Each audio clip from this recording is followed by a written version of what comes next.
Okay, it is 7 o'clock, so I will call the meeting to order. Please join me in the Pledge of Allegiance. I pledge allegiance to the flag of the United States of America and to the republic for which it stands, one nation, under God, indivisible, with liberty and justice for all. Thank you all for joining us this evening. We'll go to B1, the superintendent's report. Dr. Hinson is not with us this evening, so that will be delivered by Deputy Superintendent Dr. Kenny Southwick. Dr. Southwick. Thank you. I'll do my best to get through. First of all, with respect to green schools, 12 Shawnee Mission schools applied for grants from the Kansas Department of Health and Environment for the 2007-18 school year. We're happy to announce that 12 of our schools were awarded grants, which total $49,208. Schools use the money in a variety of ways that support our green efforts, including the purchasing of reusable water bottles, funding environmental art projects, improving composting and recycling education. Some of our schools are purchasing reusable water bottles. We've got musical instruments that are out of recycled materials, and then, of course, our paper making that can be composted and recycled. So very excited for that. Next is an event that I had an opportunity to participate in down at the Johnson County Courthouse. 33 of our Shawnee Mission schools, 26 elementary, 3 middle, and 4 high, were honored by Johnson County for the efforts in sustainability. We are leaders in setting the example in green efforts in the community and in this county. This recognition represents a lot of hard work from principals, teachers, our students, and our families to make our sustainability efforts effective. Very excited about this. There are 2 school districts in Johnson County that were involved in this. As you look across, we've got some of our principals there in the picture, but we also have people that work really hard, our custodians. Are very much involved in this program, so kudos go to them. We have 2 school districts in the county, Blue Valley and ourselves. Blue Valley has 2 schools, 2 elementary schools that were involved. We have 33 of our schools that were recognized with very nice plaque, and we're on board as a result of the work from our staff, and Joan Levins, who's here tonight, has conducted a lot of this work for us, to have all 50 of our schools next year involved in this program to be recognized. So kudos go out to all of the people that have been involved in that. I'm also proud to announce that we had 2 of our educators, I believe just as early as Thursday and Friday last week, who earned their doctoral degrees. John McKinney, principal at Shawnee Mission East. John, are you here? John, would you like to stand?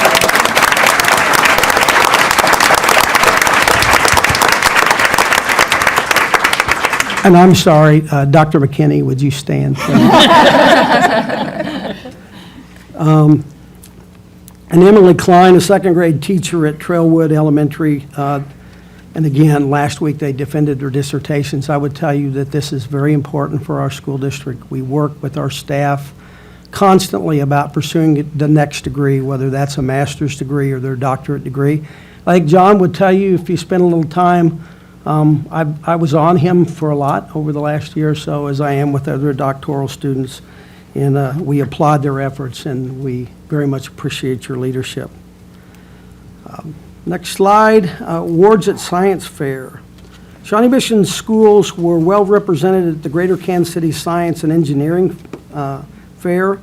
3 of the 4 grand award winners were Shawnee Mission students, and I'm going to probably not do well with the names, but I'm going to try. Andy Cardona, Aaron Smith, and Studi Delall. That's the best that I can do. 3 of our exceptional students. They were grand award winners. These 3 students now qualified to compete in the International Science Fair. Shawnee Mission students also earned other awards at the fair, including 4 of the 5 Pioneers in Science Awards, so very proud of our students. Excellence in our middle schools. Kansas Association of Middle School Administrators recently recognized the excellence of Shawnee Mission Middle Schools with several awards, including Principal Ben Pretz at Hawker Grove Middle School, has been named the 2017 KAMSA Exemplary Principal. Hawker Grove and Indian Hills have been named the 2017 CASMA, I guess, CANSMA High Performing School recipients. Hawker Grove and Indian Woods will also receive the 2017 Exemplary Middle School of the Year recognition. And Indian Hills is 2017 KAMSA finalist Middle School of the Year. So we're very proud of our middle school, our administrators, all of our staff. A little bit about construction update. I don't have to read this one, so I'll feel very much comfortable about this. First picture, very proud of our new Center for Academic Achievement. We have, over the last 3 weeks, have moved into this space with our staff, starting with our central office, and I think last week we moved our final people in from curriculum and also a few of our payroll people. We were smart enough to not move payroll until after we'd paid people, so they were some of the last to move. That's always an important thing. I want to remind that we now occupy, this building is empty. We're back here tonight because we don't have the technology in the new room yet to be able to host a board meeting there. We anticipate we'll have that at our next meeting. So we've moved people in, and I think most people will tell you that the culture that we've seen already has changed. There's lots of casual collisions that lead to conversation. It's really what we designed the building to be. So there's a lot of excitement amongst our staff. I will be honest, I've seen people that work in our district that I have never met before and have spent time to go around and try to visit with those people, to get to know them and let them know how happy we're there all under one roof. So there's some examples of some of the work areas that we have. Again, you'll see in the picture, there's people having those collaborative conversations, working at their desk, and this is a typical picture that we see all day long. We're very excited about the nest area of our building, the training rooms that we've got, and we have reached out to our community and asked them if they're interested in allowing us to host some of their meetings. We've opened the door for that. And then I think the big event for this building will take place when the investment will really pay off is the fall, when we've got somewhere in the neighborhood of 500 or 600 students that will pass through there, both morning and afternoon session in our signature program. So very excited about the move. I saw Augie cutting the grass here today. Hopefully that's one of the last times he has to do that. We will be turning the building over to Shawnee Mission Medical for their intended use. We have a lot of other things that are continuing to go on in the district tonight. We'll ask the board to approve the final bids for Lenexa Hills Elementary School.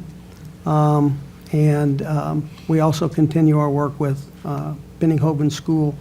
We'll have opened up in the fall.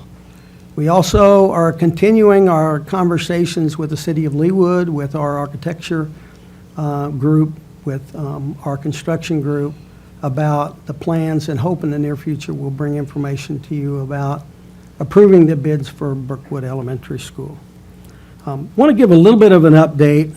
Actually, I had one of the board members ask me this question. Well, how are we coming in terms of the dollars that we've spent and the work we've done?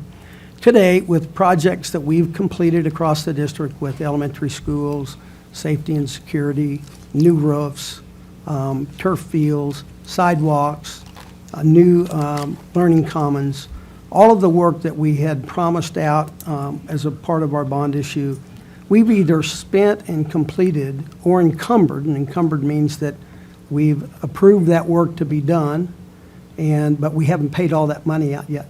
We've done or committed to do about $146 million of the $223 that we committed that we would do. And starting in 2015, when the bond issue was passed to now, that's a task. In addition to that, the dollars we have left are committed. So we'll be looking at, as I mentioned, Brookwood and Lenexa Hills, the Aquatic Center, additional turf fields. We continue to have a lot of HVAC work that needs to be done in the district, roofs, trying to improve our grounds across the entire district. Some things that may not draw a lot of attention, but we've got a lot of flooring that needs to be replaced. Plumbing, electrical, asphalt, and concrete upgrades. So the money that we have left, we have projects for. We don't have 80-some million dollars out there that is not committed. Those are projects that we have that are available. We'll continue to update you with respect to those projects. And every time we complete one, we'll try to put an asterisk and a star by it that it was delivered, and we'll move on to the next projects. Questions? Right. I thank every time our staff for their cooperation, for their patience.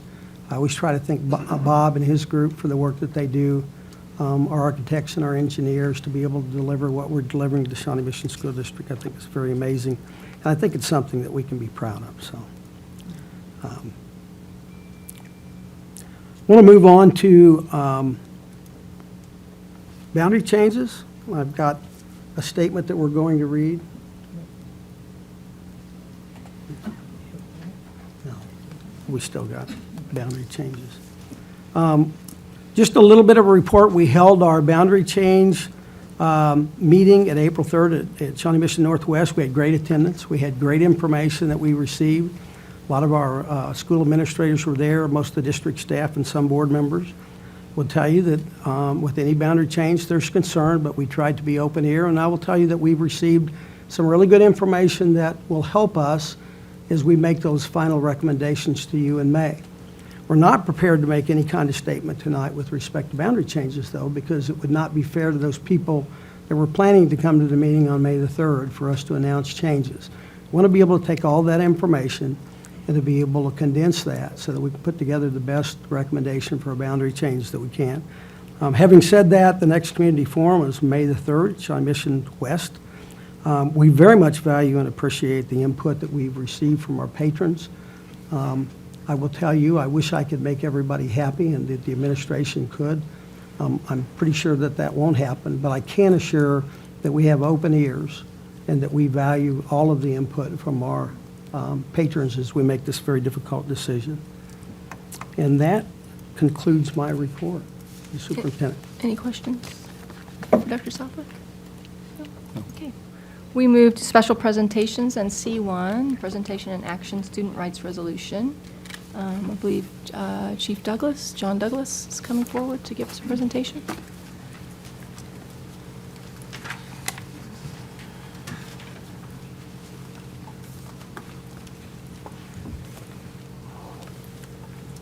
Madam President, members of the board, it's my pleasure and opportunity to present to you tonight a work in progress, an effort we've had ongoing for almost last month, virtually since the last meeting. And it is a resolution which will state our position clearly as it relates to immigration enforcement actions in our on our campuses or around in our schools. You know, last month when we had the board meeting, we had a very robust discussion, a lot of it from the public with great concerns over how immigration and naturalization was currently taking place. And at that meeting, I had the opportunity to speak to 7 or 8 of our patrons in my office and listen to their concerns specifically. It was a robust discussion in there too. And there was a lot discussed. And I came away from that meeting with a couple of concerns that they wanted to see addressed and asked me to push forward to the superintendent and hopefully on to the board. And those were 2 things. Number one, they were hoping for and expecting a resolution which would state clearly that we are a school district which values diversity, that values inclusion, and that all of the things that go with that. And in addition to that, with the current state of affairs politically in the country and the fact that we have a situation where there's a lot of unsettled and concerned and frankly afraid people, they ask that we reach out and make not only the policies and procedures we currently have in place, but make it very clear where we're at in this particular issue. And I pointed out very poignantly, and I haven't changed my mind on that, governmental agencies have to walk a very straight line. Political opinions come and they go, and they pull and they tug from both sides. But political opinions cannot be persuasive to governmental entities taking sides and going in these directions. But it doesn't mean that we cannot take care of a people that we are directly responsible to take care of. So having said that, I approached Dr. Henson the very next morning and told him that these two issues seemed to be very important to a lot of people. They were important to me, and I felt they would be important to all of us. And I asked him for permission to move that forward to the board and ask for direction on those two issues. I know in short order, Madam President, but he contacted you, and that you directed then and there that we proceed in looking at these things. And we did. In fact, as we went to the preparation of this, I looked at more than 5, but specifically 5, different draft policies. I looked at San Bernardino, I looked at Portland, I looked at Kansas City, Kansas, I looked at Kansas City, Missouri, and then we had the opportunity to receive one from El Centro. Let me mention El Centro for a moment. When it came to El Centro, I moved back into my prior life. I've had a great relationship my entire working career with organizations like the NAACP and El Centro and the Muslim Arab community. We had that at Overland Park because it was so necessary to be able to function appropriately as a community who has diversity and diverse individuals. So I went home. I called my friends, my good friends at El Centro, and although the leadership has changed, the spirit has not changed. And I had the opportunity to talk to Irene Caudillo. I probably just murdered Irene's last name, and I apologize, Irene, if that's the case. But she reached right back. And we set up an opportunity to establish another ongoing relationship between this board and El Centro. And that's when the president and the vice president and I met with her and her staff to sit down and have a very pleasant and frank discussion over how we could improve communications and work in an area so important to our patrons. And that bore fruit. We came away with their draft. We came away with their assistance. We're in the process right now of setting up some meetings that I can go to, much as I did as a chief of police, and talk to the affected folks immediately, straight, answering their questions, showing them that there's nothing to fear from us. And I think that's a giant step forward. In a few minutes, I'm going to let Irene comment for herself what she thinks this relationship could be. But in the meantime, I want to address the resolution. I know you're going to read the resolution in its entirety, so I won't do that. But I do want to touch on the important parts of the resolution itself and answer any questions as we go so you understand the importance of why these component pieces are in the resolution. Paragraphs 1 and 2 state the board's philosophy, the fact that our kids matter more to us than anything else. And that's all kids. That's not some kids. That's not these kids or those kids or your kids. These are all of our children. For however they got here is irrelevant. While they're here, there are charges to take care of and educate in the best environment absolutely possible. And that's what this board policy says. In essence, it's that all children deserve to learn in an academic environment free from conflict and those kinds of stresses that the outside world provides. It also talks about the fact that you'll see in here that we will not tolerate prejudice. We will not tolerate intolerance. We will not tolerate bullying or other kinds of things for whatever reason, despite your political beliefs, despite what other things take place. There is no place for psychological or other forms of violence towards anyone. But it's high time that we start treating each other with dignity and respect across the board of this political spectrum. And that's something I believe wholeheartedly. In the third paragraph, it talks about the Board of Education believes that a safe and inviting environment would be disrupted by active enforcement efforts by immigration and naturalization. Now, there's a lot of things that can disrupt the academic environment. We try to deal with all of those. But specifically, it's important we address this one. There are many ways to enforce our immigration laws. School is not a place for it. We don't need to put our kids in the middle of that discussion. because there are so many other remedies. And because of that, and I think this is very important, this resolution calls upon the Department of Homeland Security to honor its own policy.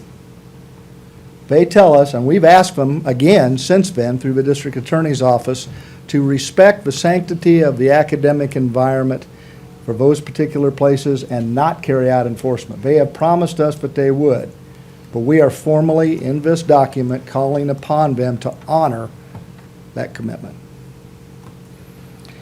The other thing talks about child in need of care. Child in need of care is not arbitrary. It is established by statute. We talked about that last month when I talked about the 5 ways a person could remove a student from the school, most of which are pretty obscure and almost rarely and very rarely happen.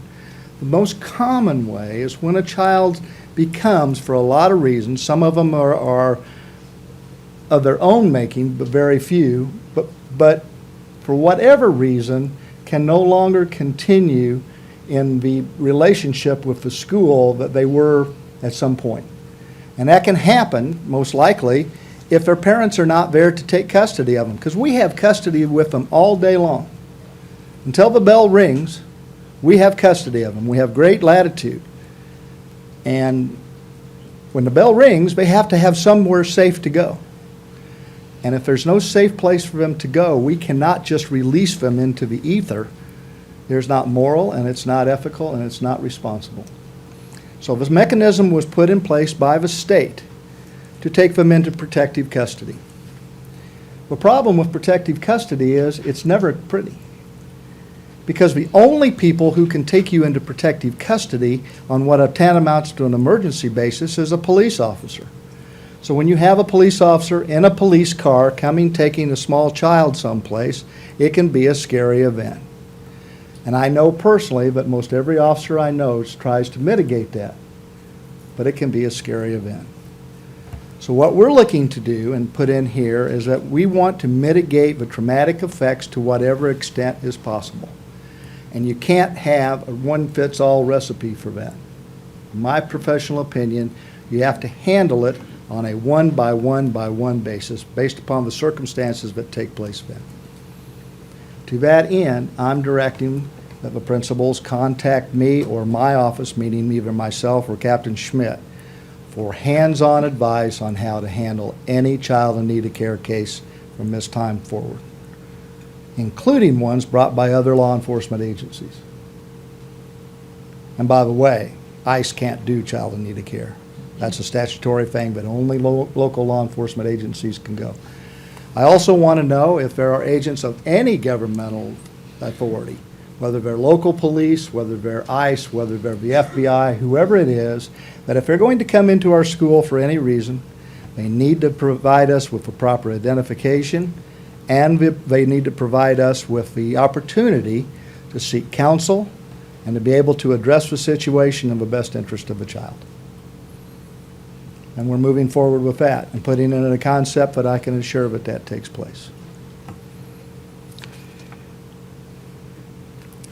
As it has been all along, this formally states that this is not the policy of this school district to ask or ascertain the citizenship or residency as it pertains to citizenship of any student or any child in our district. We haven't done that, and we won't do that. That's not pertinent. It's not something that needs to take place.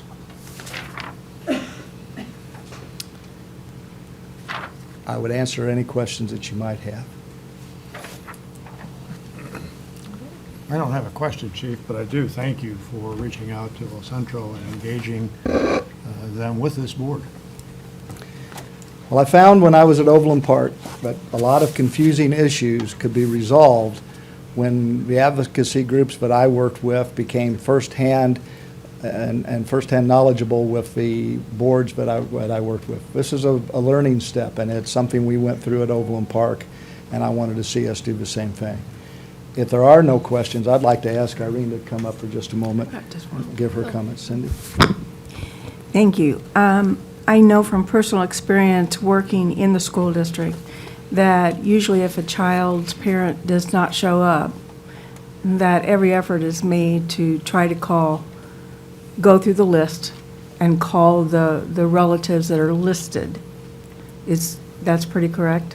That's absolutely correct, and that continues to be our direction.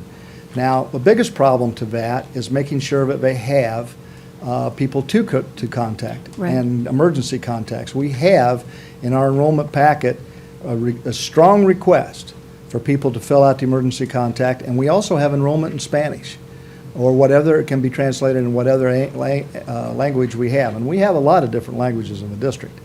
But part of what we're going to work on is to work with our families to make sure that everybody understands the importance of having an emergency contact. Because if you don't have an emergency contact and you can't provide for that child at the end of the day, there's very little that we can do except as a child in need of care. Because you have to have a legal basis for how you take custody of that child. And I have one more follow-up. I have found, too, that sometimes when you call a home that may have another language involved, when they look at who is calling or that it's in English, they won't answer because they can't speak the English. No one is there to transcribe for them or help them understand what is being said. So sometimes that's a fear of, I don't know what they're saying. That's very possible, but we have opportunities to bypass that. We have the English language hotline that we can use, and law enforcement we're lucky. School district has Spanish-speaking and other language-speaking teachers. In fact, I owe a great big lunch to a couple of them who translated the resolution for us into Spanish, so it would be ready in the morning. Should you approve it, it can go directly out and people can start seeing it. But the most important factor to all of this is to take the scary out of it. Because let's talk about the police. I'm most familiar with that. Some of the countries these folks come from are not conducive police environments. They're downright scary, and they're not necessarily honest. And it was a real challenge for us to make those community contacts, because we need those community contacts to solve crime and to keep the crime out. We want to have a safe community. The way to do that is to be able to get that information. Now, I take nothing away from the enforcement of our border laws. My opinion is the local police can't do it and shouldn't do it, but that's a different comment for a different time. But I have to have the ability to work with these families to help them solve the issues that they have like everybody else. Thank you. Thank you, Madam President and Board of Education. It is an honor to stand before you today on behalf of El Centro. El Centro celebrated 40 years of service, about 16 years now here in Johnson County. Mission basically is to strengthen communities and improve the lives of Latinos and others through economic, social, and educational opportunities. This is scary times. But one of the things that we would like to do is to make sure that, and on behalf of every student and parent, we are about quality education and making sure people feel comfortable and safe in the environments that they're in. So we are about collaboration. And we have been working with our community for almost 3 months now to really help them understand how to deal with this fear and anxiety. It's not about immigration when it comes to the local community. I think what we're trying to do is to continue to make sure that our families are really continuing to do their everyday life, which is often hard. So as a part of our work, we are working with parents to really make sure that those emergency contact lists are not only filled out, but it's someone that they can contact in case of any situation. So a part of our what we would love to do with you is not only, as the chief said in some of the conversations that we've had, but also move forward in working with the community to educate, work with your staff, teachers, if they have any questions or concerns. We've been going into Olathe School District, Kansas City, Kansas School District, and helping them really just kind of deal with the student and parent directly. So if they have any questions, we always say contact us. But one of the key things is getting the chief and getting the school district in front of parents to really answer their questions and get the right information, and make sure that what we can do is really control here locally. And we appreciate the opportunity to collaborate, and we will continue to work with the assistant superintendent and school districts to make sure that this moves smoothly, that we make sure that parents, all parents, feel comfortable and confident that this too shall pass. Is there any questions? We thank you for your time too, Madam. Thanks Thank for you. being with us. Thank you. Take action on this now? Yes. Lucille? Madam President, I would move the approval of the following resolution: the rights of students and protocols for the Shawnee Mission School District. Be it resolved that the Board of Education of the Shawnee Mission School District is committed to the success of each and every student in our school system. The mission of the Shawnee Mission School District is to provide an education which fully prepares each student to compete successfully in society and be fully prepared to make productive life decisions. We believe that each and every student has the potential to achieve, and that it is the responsibility of our school district to identify, nurture, and support that potential. In order to do that, we respect and insist on a conducive educational environment. That the board believes that the physical safety and emotional well-being of all children in the district depends upon our ensuring that our schools are safe and inviting for all students and their families. The Shawnee Mission School District does not tolerate any form of discrimination, harassment, or bullying, which are board policies AD, JDDC, and JGECA. That the Board of Education believes that a safe and inviting environment could be disrupted by the presence of active immigration and naturalization enforcement occurring at a school and during school hours. We also recognize that there are other methods of pursuing enforcement that do not include the interrupting of the sanctity of the school environment. The board calls upon the Department of Homeland Security to honor its directive of October 24, 2011, policy number 10029.2, prohibiting active enforcement at sensitive locations, which includes schools, absent severe exigent circumstances. That the Board of Education recognizes actions which place a child into a status of child in need of care as defined by state law, Kansas Statute 38-2202, may, under some circumstances, require that the child be placed into the custody of either state, local, or district police. Should this occur, all efforts must be taken to minimize any traumatic effects on the child. Consequently, it is the direction of the Board of Education that any Immigration and Naturalization Service, INS, employee whose job responsibilities require that he or she enter any school or district building for the purpose of immigration enforcement must first notify the office of the superintendent with sufficient time so that the superintendent or his or her designee can take the proper steps to provide for the emotional and physical safety of the students and staff. That the superintendent or his or her designee will require official identification of the agents and a written documentation by an authorized governmental official requiring the removal of any child. It is the policy of the Shawnee Mission School District not to ask about nor provide information about a student's immigration status or that of family members, and pursuant to FERPA, the district will not disclose student information or records without parent consent or a court order. In the event that circumstances dictate that a student is subject to the provisions of the Child in Need of Care state statute, parents will be contacted when deemed appropriate by law enforcement. Emergency contacts will be utilized when parents are unavailable. All care will be given toward the emotional well-being of students. Second. Thank you, Dr. Denny. Second. We have one, Oh, Dr. sorry. Denny. Yeah. Okay.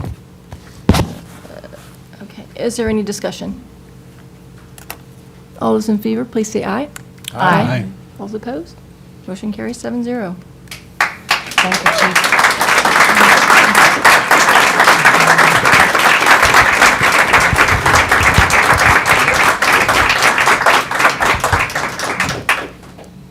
Thank you. We will move on to, after I get my computer back here, to C2, which is,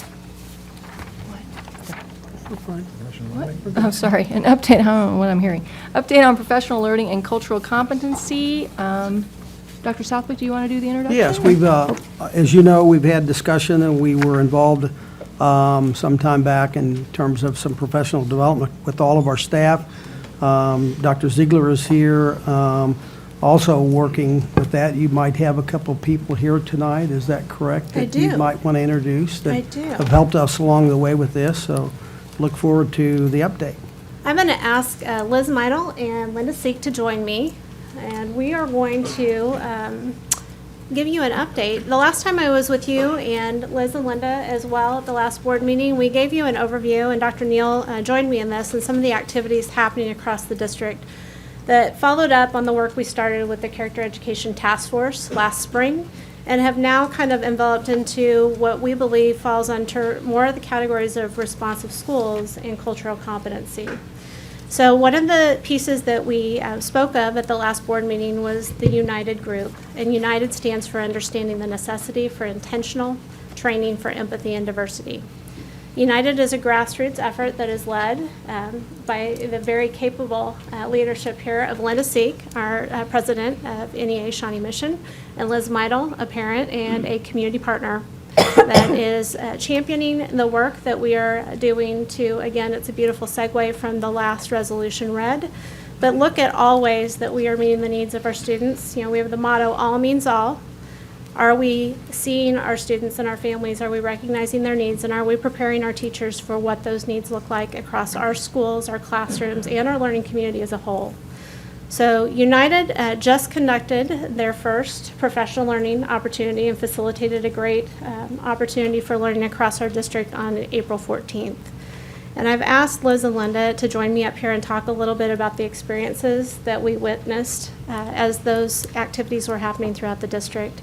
Liz and Linda joined our administrative team prior to the 14th and provided an overview of the work and an update for our building leaders, and also shared a number of activities that this great group of teacher leaders across our district have come together and provided in this really building leadership and learning endeavor. So I'm going to turn over to Liz and Linda and have them share a little bit about what happened on the 14th, because it was fantastic. Good evening. I'll just speak for a moment and then pass it over to Liz. But I had the opportunity on April 14th, as staff did all across the district in almost every building, to participate with my colleagues in various activities and great dialogue about how we as a staff dig deep to discover the resources that we need to make sure that our classrooms are safe, inclusive places for all the students in our district. And I can say on behalf, I spent the morning at Shawnee Mission East, which is my morning base, and through the various activities we had that day, we had the opportunity to really spend time with one another. Those of us in the classroom don't have a lot of time just to really connect on a personal level with our colleagues, but it gave us the opportunity through various activities to really have dialogue and to consider the ways that we're alike, but also the ways that we are different. And through those activities and that dialogue, we really began to build a sense of community as we feel that this work is going to be very important moving forward. Excited for how we can grow as professionals and really do what's right for the kids in our classroom. And so I'm going to give you just a quick overview of what the day looked like so that you're familiar with where we started, so that when we give you updates about where we're headed and what happens next, you'll understand where we started. The last time I was here, I told you about the incredible bravery and courage and amazing dedication of the teacher facilitators from every building that I'd been working with and Linda had been working with, and Dr. Ziegler and Dr. Neal prior to our April 14th training. And then those amazing people took that training and went into all of the buildings. And Linda said almost all the buildings. It's because we have 3 that are going to do it on May 5th. but all of the buildings are going to participate. And the facilitators took a survey that we had all developed together, and they took these activities that were meant to help the individual schools identify what was most needed for their teachers' professional development. So individualized at the building level, and around cultural competency. And so it was built around the cultural competencies of race and ethnicity, religion, poverty, citizenship status, disability, and personal culture. And they did these activities, and they took the survey so that we could figure out what each building wanted to focus on.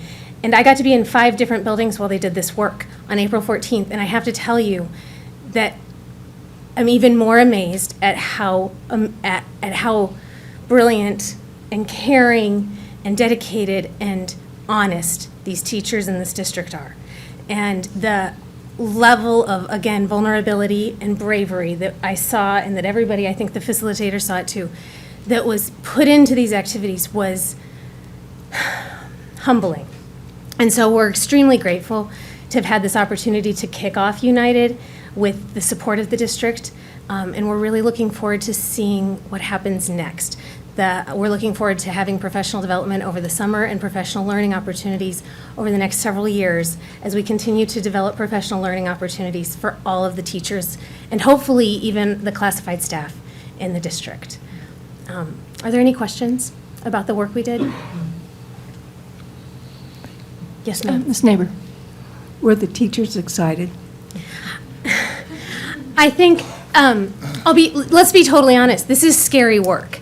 And so some of the teachers were excited, and some of the teachers were scared, and some of the teachers were intimidated, and some of the teachers were so emotionally moved by it that they ended up in tears. I ended up hugging several people who were crying because it was the first opportunity, or it was one of the more moving opportunities that they've had to discuss what it means to be a teacher who's working in an environment that none of us could have predicted 20 years ago. You know, when teachers went to school to become teachers, they didn't know that they'd end up in buildings with one-to-one technology, and that's a joy, right? And they didn't know that they would end up in buildings with all kinds of things going on that we couldn't have predicted. But what nobody probably saw coming was how difference was going to become something that we could value rather than something that we would consider a challenge or a barrier. And that's where we are. We're at a place where diversity is our greatest gift. And these teachers were excited for the opportunity to talk about that. But they're scared. And I think that's not Shawnee Mission, that's teachers all over the country. And it's a hard time to be a teacher. And there's nobody more prepared to do this work than the teachers of Shawnee Mission School District. And you are a volunteer. I am completely a volunteer. If you'd like to pay me, though, I'm open to that. But for right now, no, I am. That's our line. Yeah. I have a kindergartner and a 3rd grader in the district, and I just think this is really important work. And so that's why we're here. Ms. Seela. Your last comment was, and we're going to also include the classified staff, is huge, because they're a definite part of the culture of any building and the empathy that's provided to the kids in that building. So I'm really glad to hear that statement come at the end. Well, I think it's a critical piece. Absolutely. Mr. Stratton. I would encourage you to listen on our behalf, too, of opportunities for us to engage in this process. At the Oh, right we'd be point, so grateful. at the right moment, where we can be a positive interaction in this process, too, because what you're having is a conversation that's really healthy across the entire district, and we want to be an active part of that conversation, too. So let us know. Thank you. Absolutely. Anybody else? Okay. Dr. Ziegler. You're welcome to stay with you. And I would just echo, I think the greatest piece is not only taking this work and continuing it with all meaning all of our students' support, all of our staff, but how do we continue the conversation across all of our communities as well? So thinking back to the last conversation we had and what Sue Ellen Freed has brought to us and spoken with our PTAs is continuing to find the ways to continue this dialogue with our communities so that we're not leaving anyone out of the conversation. So I appreciate the comments greatly. So where do we go next? So we've got a few things left to do. So we're not finished yet. But most immediate, we're going to take advantage of an opportunity to bring our building leadership teams together. Growing those building leadership teams and strengthening them was part of our strategic plan that we are on the journey for right now. And so before we conclude the month of May, Dr. Hubbard's team is facilitating a summit, Mindset to Movement. We're about continuous growth, continuous improvement. So bringing those leadership teams together, building principals and teacher leaders, to learn a little bit about the new systems for accreditation, the KISA model, which has 5 different components, one of them being responsive culture, another being relationships, rigor, relevance, so forth. So we're going to learn about that together, but we're also going to have an opportunity to look at our individual building data and the needs. And the survey that Liz spoke of, that will be one of the data points that our teams will be able to work around on that date coming up here in May before we leave for summer formally. So that will then springboard into professional development goal setting for the coming year based on individual needs identified by the building leadership teams. So we're excited about having that data captured, and that's a great resource for us. We'll also be working to convene a district team that will form based on what I shared with you at the last meeting and then the work that's continued around our responsive culture. And that's bringing together all of the folks that are doing work in our district in this important area. People like Bernard Franklin and the work he's doing on trauma-sensitive school support, the work that Rob Bell and Shelby Rebeck are doing around all types of community resource support and identifying those resources and bringing them in to support family needs and also the health services needs. The group of United Leadership will join us in that team, and also reaching out to our partnership through K-State and the work that Dr. Herrera has been doing on cultural and linguistically diverse learners. So that will be another step that we are looking to identify, that first team meeting to bring all those pieces together before we conclude the school year. That's our goal. A lot of work to happen over the summer, and we look forward to coming back with another update as we begin the next school year. Any additional questions I'm happy to take, but I thank you for the time to update you. Thank you. Great work. C3, update on middle school sports. Dr. Southwick, do you want to introduce, or do you want? Yes, I think Richard Kramer's here, going to give us an update. I think some exciting information on our middle school sports program. Thank you for being here.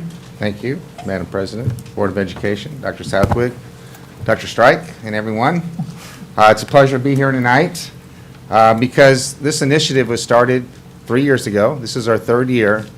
Part of Dr. Henson's vision was to create a competitive program, but also provide an opportunity for our kids to participate, learn sportsmanship, but also learn to be competitive at the same time as they go to the high school.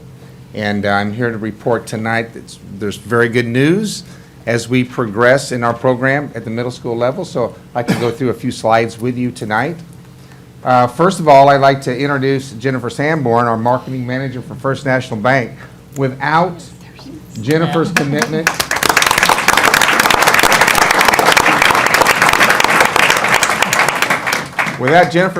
and the commitment of First National Bank, we may not be as far as we are today without their help, not only financially, but they're great supporters of wanting to see our kids excel and be important and have a place to participate and be a member of a program. There's more than just being out for a sport, it's also learning to be a member of a team and an activity. So Jennifer, thank you very much on First National Bank. Tonight we're going to talk about our student athletic count by school. I'll let you see where that 3-year number is, how we have increased the numbers at all 5 middle schools.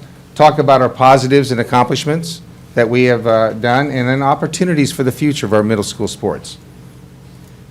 It's kind of hard to see, but 14 and 15 was the first school year that we had middle school activities.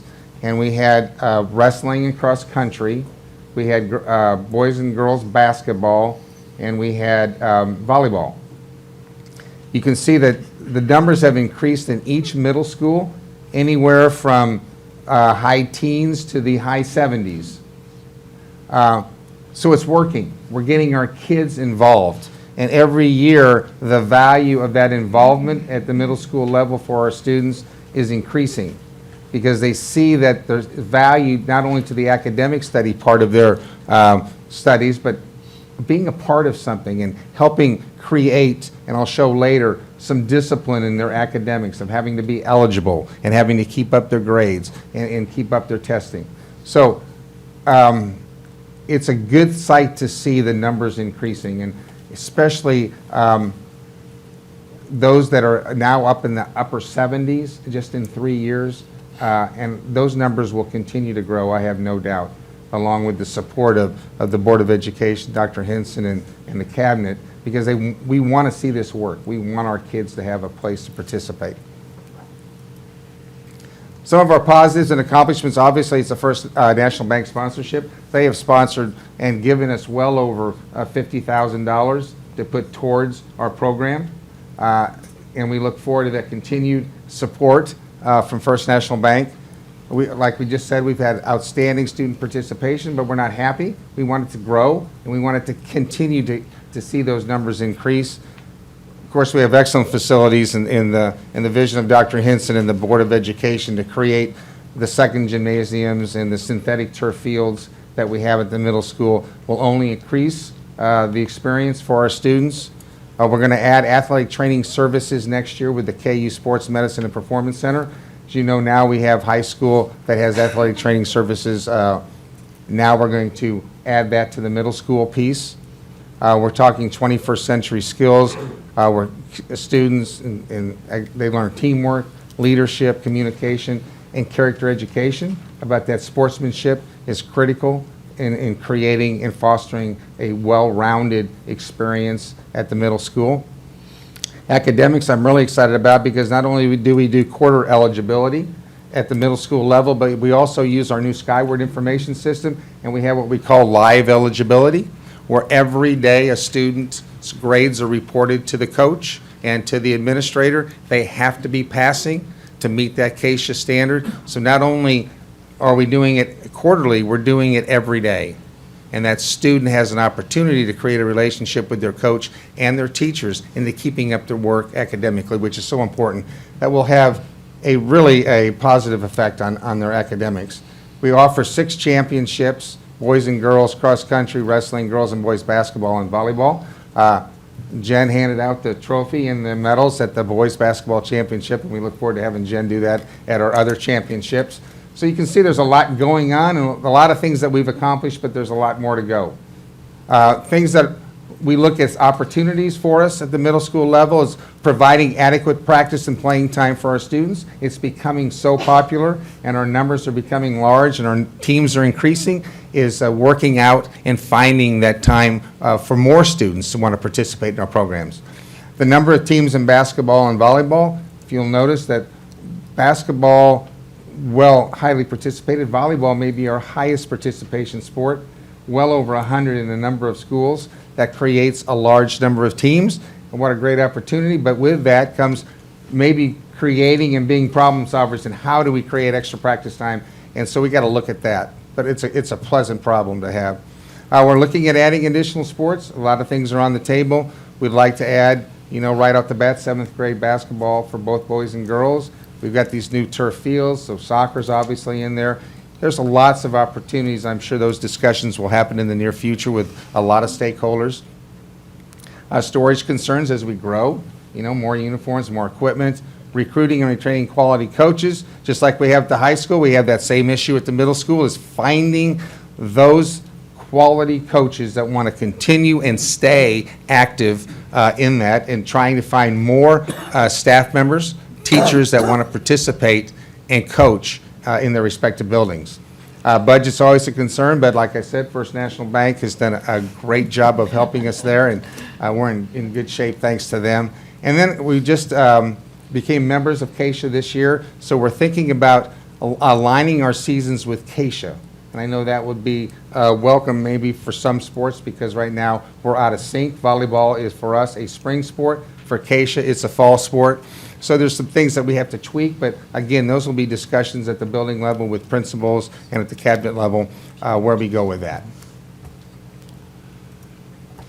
And that is kind of gives you a brief update of where we are. We're doing well. We're meeting that goal of participation at the middle schools. So I'm really excited as we continue that things will get better and our numbers will grow. And I hope that when I come back here next year, those numbers will even be higher. So any questions? Lucila? Yes. You spoke about, we're in off seasons to what the high school's Keisha seasons are and stuff. So those will be changing, like volleyball will be changing or not? The goal is to look at aligning them with Keisha. Okay. We still have to discuss with the building principals what that does to our current coaches. Do we lose them? How do we gain them? So there's still a lot of things on that table. So that's yet to be decided, but certainly on the dialogue. Because that was kind of my question, because I know that some of the high school coaches are active in, like, participating in those, the leagues as they're going on in their respective seasons there. So I didn't know if that was And that's where gonna we be have a to weigh the hitch. ramifications of changing versus keeping it the same. Right. But are the high school coaches quite involved with that? That's kind of what I understood. They'll I be didn't- part of that discussion. Okay. Right now, they're not too involved in where that alignment of the seasons are, but certainly would be because some of those high school coaches are helping coach That's what I at thought. that level. Yes. So that would be Right. something we would have to look at. Thank you. Ms. Mack? Thank you. I just wanted to point out that some of those numbers, they are just 8th grade, or they are both Yes. 7th and 8th grade. So the second thing I wanted to point out is I see a couple of our middle school principals back there, and I was at Trail Ridge the other day and saw this in action, where hopefully behavior of one particular student I've been aligned with for several years on a volunteer basis, his things will change, because then that will make him academically eligible to play. And when you see it in action right in front of your eyes at the middle school level, where a child is 11, 12, 13 years old, and they see that and they get that first time team experience, it's very powerful. So It is. thank you. And thank you to our building principals. They have a lot. Mr. Sig, you were amazing the other day. Thank you. And they've done a terrific job. Thank you. Yes. Oh, I'm sorry. Mr. Stratton, go ahead. I'll get Ms. Harper. A quick question about club sports. So we've enculturated this community to think we'll go ahead and take them from 9 on. So this change has affected the club sport interaction. Do you have any updates on that? And is this a couple of generations of students that need to go through? Well, that's a great question, because if you're out for a club sport, you can't participate on that middle school team if it's in that season. So that would kind of address aligning some of these with the Keisha seasons. So yes, it has had a small effect, because some have chosen not to participate on their middle school team, to stay with their club team. And that is something we want to work at, because we want to give our kids a possibility to play for a school team and not just a club team. And I think that's really important, is to create ownership at their buildings, and they're playing for what's their name of their school. And so that is part of that puzzle of trying to find out where that best fits in our alignment of the season. In a perfect world, we could partner with them. Yes. I know that ultimately there's competition as well, but I encourage you to find ways to partner too. It's a good point. Ms. Neighbor? Thank you. I think there were 3 of us on this board when middle school athletics were cut, and that was Donna, Craig, and myself. And the community was, shared their voices with us greatly. And so at this point, I'd like to say we listened, it's back, and it's going to grow. And hopefully, as the seasons go on, we'll be able to get more teams out there and more children involvement, because for some, this is the best thing about their world all through school. Absolutely. And not that academics shouldn't be first, but anyway, it's just to let the audience know that we heard you. Thank you. Anybody else? Any questions? Thank Okay, you. thank you so much for the presentation. Okay, D1, we move to procedure, to open forum. Open forum occurs at every regularly scheduled monthly Board of Education meeting and provides a time for individuals to address the board regarding school district issues. Whether you plan to speak or just listen, we're glad you are here because we care about the opinions and concerns of our patrons. Although the board encourages public involvement through open forum, patrons are asked to first go through regular school channels to obtain a response to questions or concerns. Our speakers tonight have followed our procedure by completing a request card prior to the start of our meeting. If you have written materials you would like to provide the board, please leave them with the clerk of the board, and she will distribute them. We have a few reminders about open forum that will help our speakers have a constructive and positive experience when presenting their comments to the board. When making your remarks, please be civil, use respectful language, and refrain from any personal attacks. Discussion of matters related to a specific student or employee is not allowed. Instead, these comments should be submitted in writing to the superintendent. We ask that you limit your comments to 3 minutes and avoid, I think we have, let's see, we have six speakers tonight? Yeah, so 3 minutes. And avoid repeating the concerns of a previous speaker. The board will not give a response to your comments, but if you have questions that require a response, know that someone will follow up with you at a later time. When your name is called, please proceed to the podium and share with us your name and address, the schools your children attend, and the name of any group or organizations you are representing. Finally, please make your comments while remaining behind the podium. Okay, so with that said, we have speaker number 1 is Terry Stickley. You've got the box ready to go. Madam President, members of the board, thank you so much for this opportunity to address you this evening. My name is Terry Stickley, and I'm supposed to give my address, is that correct? 16900 West 84th Street, Lenexa. I'm having a hard time hearing. I'm sorry, you. is that better? There you go. Thank you. Thank you. Okay. I'm here this evening to discuss the memorandum of understanding that's required by the recently passed Senate Bill 367. The Senate bill requires that the board develop a memorandum of understanding to help curb the referrals from the school into the juvenile justice system. So I have some recommendations that I'd like to present to help that memorandum of understanding become a robust document.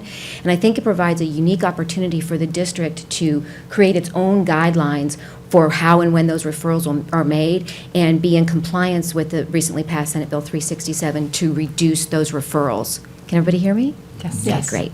The first thing I'd like to request is a recommendation for better parent education. I think that whatever policies are in place for the school district, that parents need to be informed at orientations in part of the handbook. It needs to be very clear what the guidelines are for when students will be referred and what those policies and procedures look like.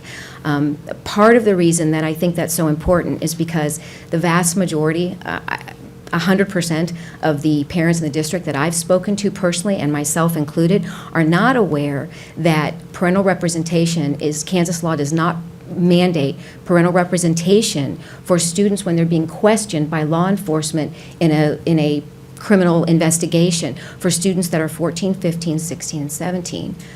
I can't understand why, under the age of 14, having a parental advocate is required. Over the age, it's not. That doesn't make sense to me. So I'd like to request that the MOU include mandatory parental presence. You have to have some advocate for the student there when they're being questioned by police officers.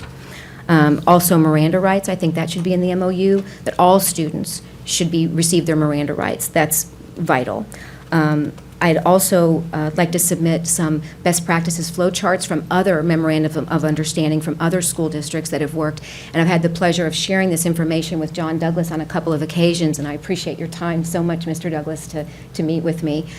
So I have more detailed remarks that I'm going to give to Terry to share with you all, but since I have 28 seconds left, I just wanted to, I also have some research documenting why this is so very important. The negative impacts of interactions with law enforcement in our schools are significant, they are long-term, and they are far-reaching. I think we owe our students to do the very best we can to reduce those referrals. Thank you so much. So just give. Thank you. Okay, our next speaker is Tiffany Johnson.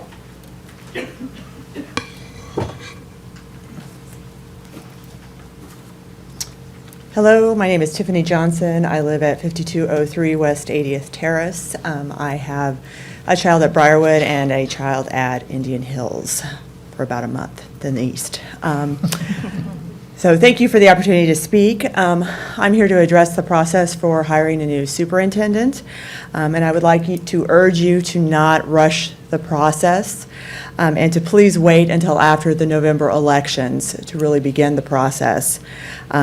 The community, as we've seen at open forums recently, has significant questions and concerns regarding a number of the decisions that have been made under Dr. Henson's tenure.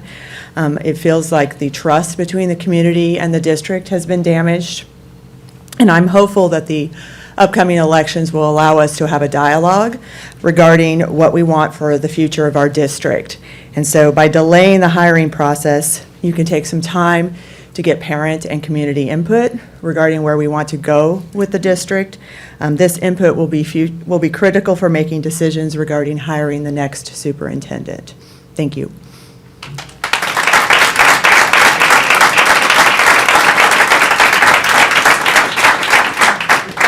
Our next speaker is Krista Rupp.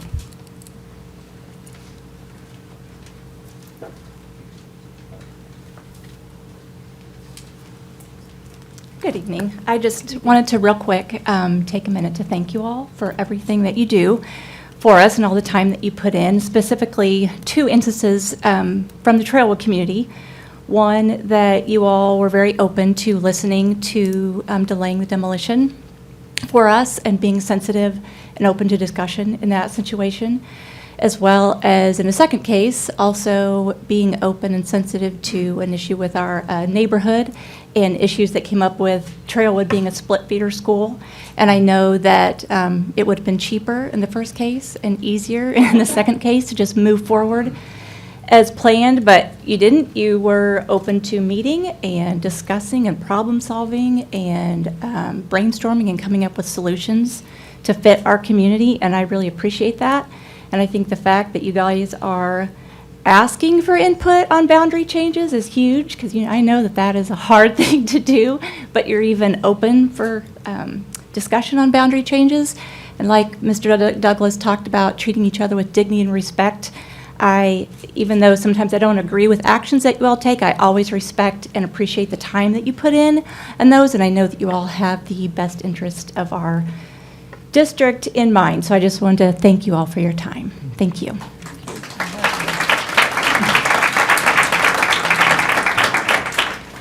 Okay, our next speaker is Tucker Poling.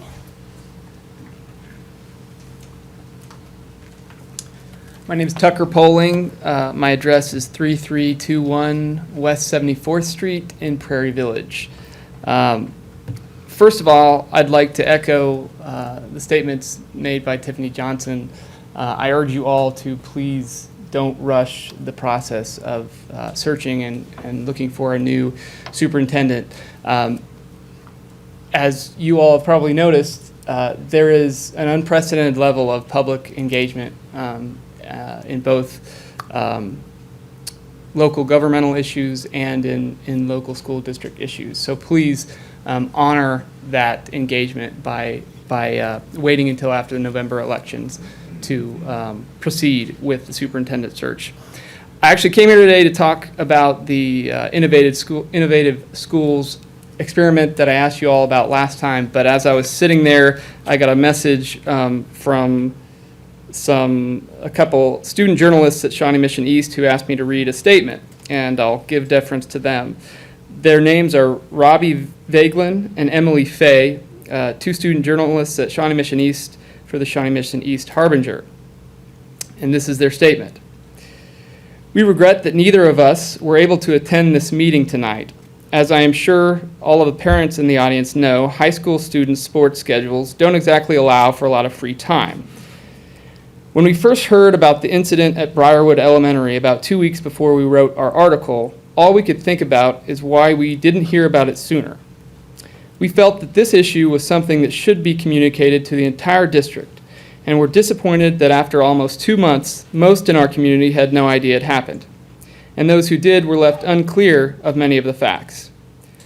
Through the process of writing our story, it became clear to us that this incident raised further questions about a lack of communication from the district and highlighted some missed opportunities to reassure students and their families of their safety. We feel like this policy change is one that will help many undocumented students in this district. From speaking to a few at our own school, we gained a perspective of how hard it truly is to be not only an immigrant, but an immigrant child who is forced to bear the consequences with little to no control over their own status. From speaking to other districts' board members who passed similar policies, we realized that this policy change wouldn't have kept this incident from happening, and that it won't change the way it's handled in the future. But we also realized that in the wake of a policy breach that left a third-grade boy terrified, a compassionate and genuine approach was needed to handle the aftermath, not a practical one. David Smith, the Director of Communications for the KCK district, talked about how he has seen mothers terrified to send their children to school for fear that they'd be taken away. Mr. Pulling, your time's up. Can you send that to us? Can you send that to the board clerk? Mrs. Goodburn, there's probably only 30 seconds left. May I finish these student statements? Well, if I allow you to do it, then that's the problem, is it?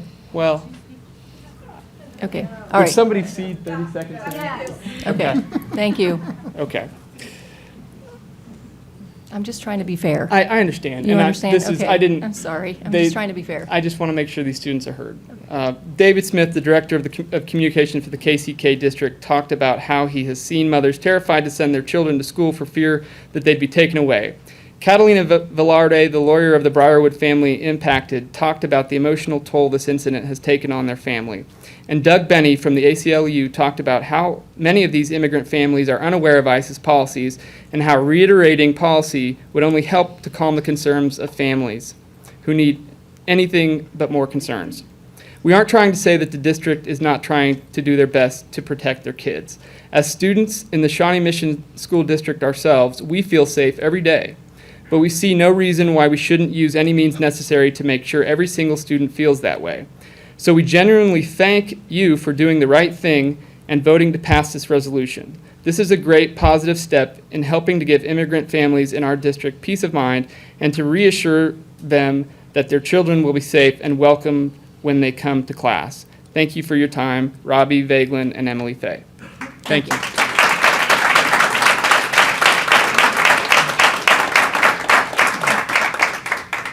Okay. So, next speaker is Stacy Hetz. I said that right. Put it 2.5. Let's put it 2.5, yeah. Hi, good evening. My name is Stacy Hetz. I live at 10313 West 89th Street, Overland Park. Before I read it, I want to say I agree with Tiffany. Please wait till the after election to go for the new superintendent. Okay. A question about the evidence used to evaluate the innovative school model prior to implementing it at Rising Star was raised at the last board meeting. The board's response was as follows. The process to determine which schools will be made into innovative schools involves assessing the demographics of the surrounding community, the performance level of the student body, and the culture of the school. Every strategy applied to creating an innovative school is research-based and has been proven at other school districts around the country. I am a parent of 2 Apache IS students, a kindergartner and a 3rd grader, so my children went to the school prior to becoming an innovative school. So I think I have some knowledge on this. My question is how you have been able to ascertain the performance level of the student body. It has not even been implemented for a full year, and statewide testing only occurred this month. Where is the evidence that this program is working in Apache? If it has truly been successful, I would think that this information would be shared with the parents, staff, and stakeholders. You also state that it has worked in other districts around the country, but that fact is actually controversial. Many schools which have used the program in both the states of Iowa and New Hampshire have now discontinued using Daggett's methods. All that I'm asking of the board is to take the time to carefully consider the success at Apache before expanding the programs throughout the district. Thank you.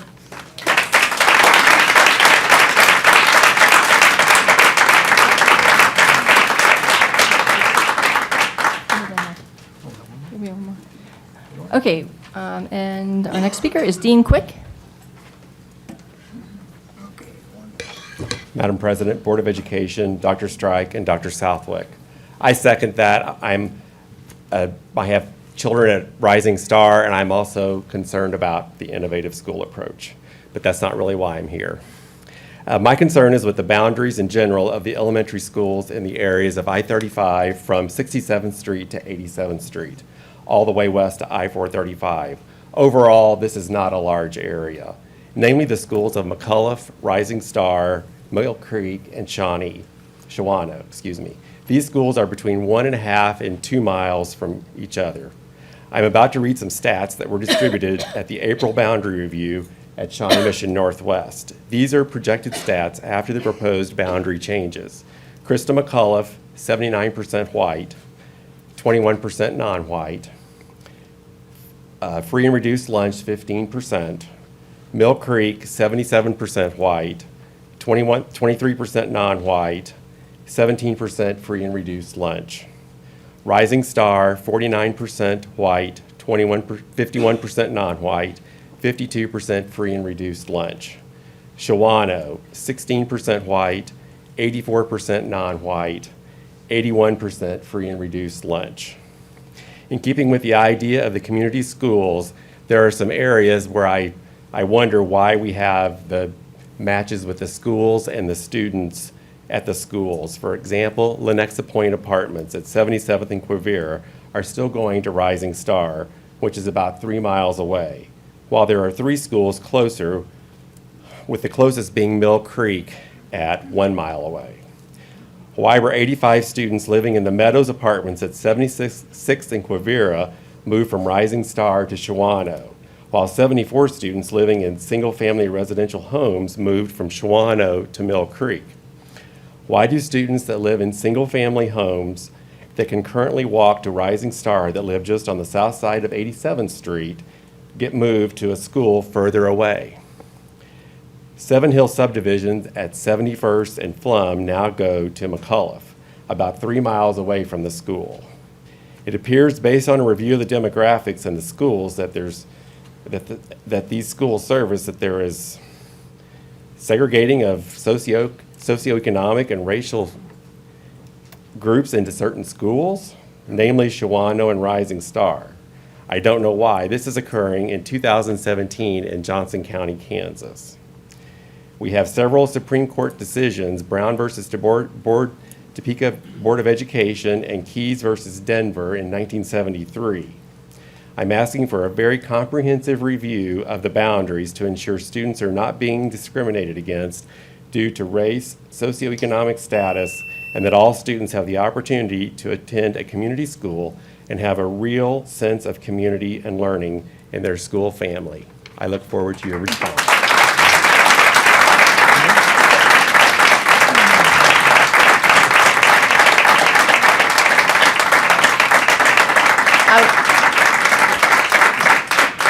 I just want to thank everyone for participating this evening. If you did answer questions, we will get back with you. And the Board of Education welcomes and appreciates your interest in the Shawnee Mission School District as we continually strive to provide the very best education possible to our students. So this ends open forum. We go on to the regular business of our meeting. I'm going to wait till some people leave sometimes. Right after that.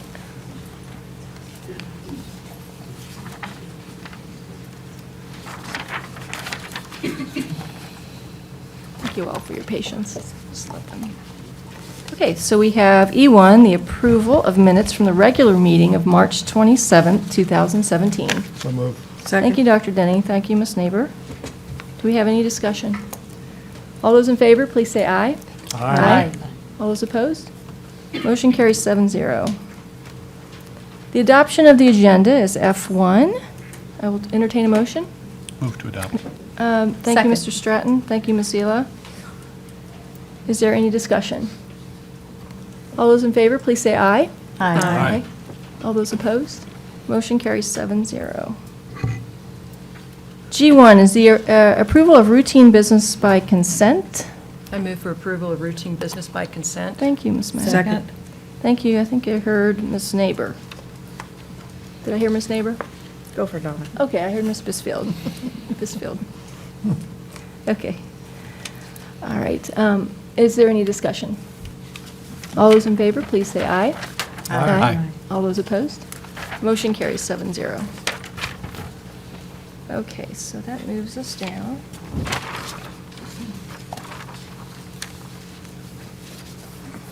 Okay, recommended for action, we have N1, action administrative service, the approval to purchase anatomage table.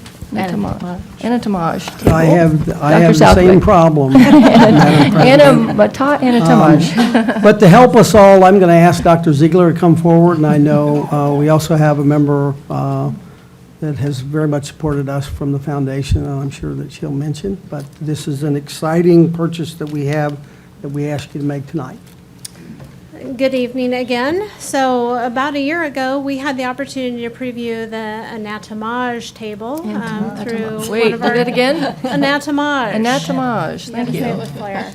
This is an amazing piece of technology that we would like to purchase, and with great thanks to our Education Foundation partners for the dollars that were given to the district for the purchase of the table. The table is a multi-touch surface that will allow for the exploration of anatomy and physiology. We will house it at the center in the signature program, so it will be housed in the student wing and used in our medical health science and also our biotechnology programs. We're talking with the teachers who are very excited to have the technology available for student exploration. We also will be facilitating some opportunities for younger students and students in other schools to come over, and we want the center to be a field trip destination, so multiple ages will be able to take advantage of the technology and workshops that we'll provide for them across the learning community. So the information before you for consideration is to grant the approval to move forward with the acquisition of the table, not to exceed $72,421. And again, with great thanks to our Education Foundation partners. Move approval. Thank you, Ms. Bisfield. Second. Thank you, Ms. Seela. Is there any discussion? Well, I'll say it. We actually saw this. We did We see did this. see this It was when most we were amazing, I at think. NSBA about a month ago. And it was just amazing. We saw a demonstration. We saw it in the fair where they have all the vendors and stuff. And we're like, wait, there's the table. So we went over, and they gave us a fantastic demonstration of this table. And it was really fascinating, all the different things. We were actually absolutely mesmerized. I was, at least. I can't speak for you all, but if you want to chime in at all, feel Well, welcome it's to. not just, the human cadaver, basically, that you could dissect there, but it was like 20-some different animals, I believe, too, can use, and they can twist and turn and zoom in, and it will be a great tool for our kids, absolutely. It was the subject of a super chat at Indian Hills Yes, it last was. year, is that right? Yes, it A lot was. of us saw it there. We Skyped. They kind of with the Skyped in, gentleman, yeah. yes, their demonstration of it. Very Yeah. impressive. Mr. Stratton? All I kept thinking about was the envy of the students at KU Med and some of those places, Yeah. because these students are going to have state-of-the-art equipment, thanks to our Education Foundation. Absolutely. And it looks so user-friendly that I think I could actually use the equipment. So it was, we look forward to sharing it with the public. Again, thank you Absolutely. for the funding from the Education Foundation and all the donors to the foundation. We appreciate that. Only one person can touch it at a time, though. We found that out while we were there. If you touch it anywhere on the screen, it kind of stops motion. But very exciting. And I think we're like the second high school or the second district in the country to have that available for their students. I mean, it was a very, very small number, anyway, that offer that. So we're very proud to have it.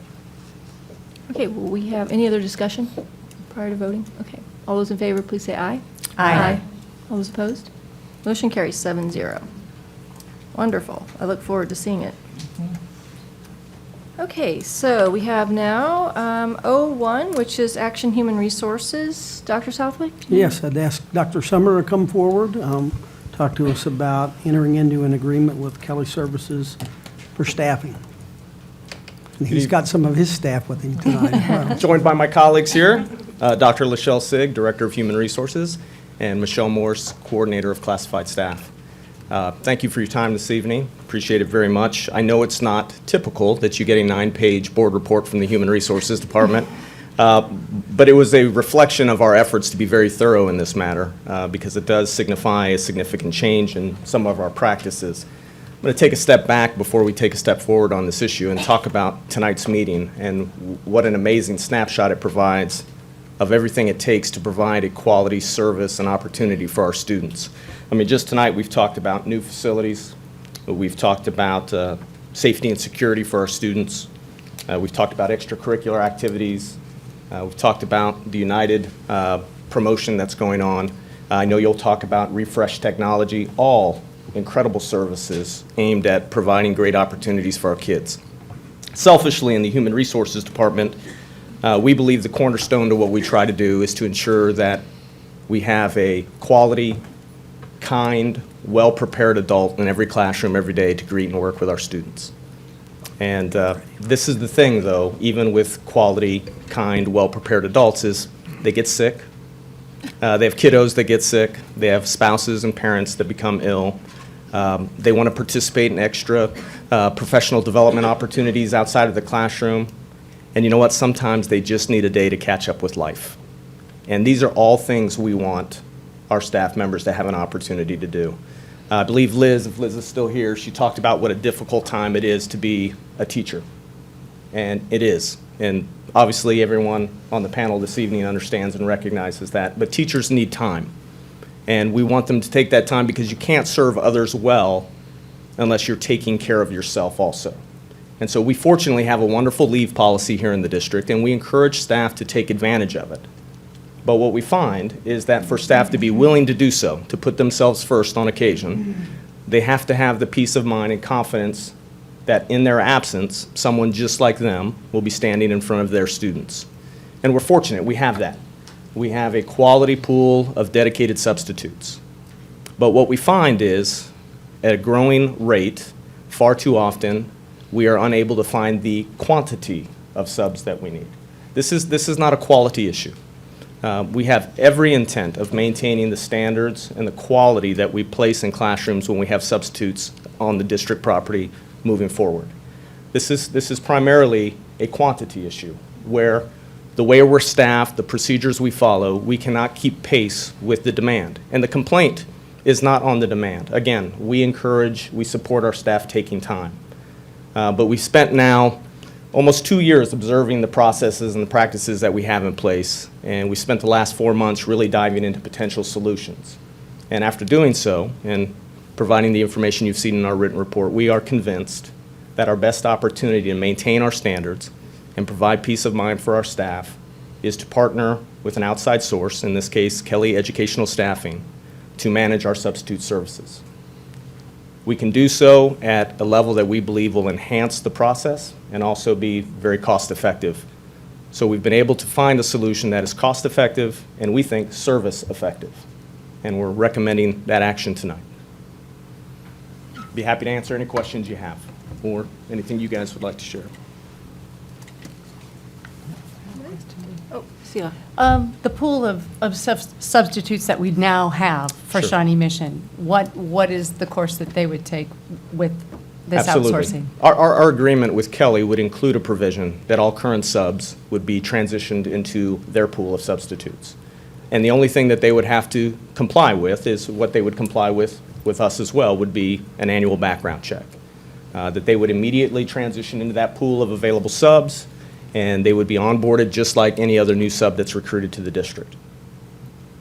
If our current substitutes want to continue to substitute with us and for us, which we want them to, they will have that absolute opportunity. Thank you. Mr. Stratton. A couple of questions. In the proposal, one of the lines says, a successful proposal to ensure that substitutes would be appropriately licensed to work in the state of Kansas. Yes, sir. I'm still the new guy, so I get to ask these questions. Current teacher license versus a sub-license versus a emergency sub-license. Sure. So in the state of Kansas, all of those are appropriate. And I will be honest and tell you that one of our early responses to this issue a year ago was to modify the criteria for subbing in the school district. And today, and for the last year, emergency sub-licenses have been sufficient and accepted.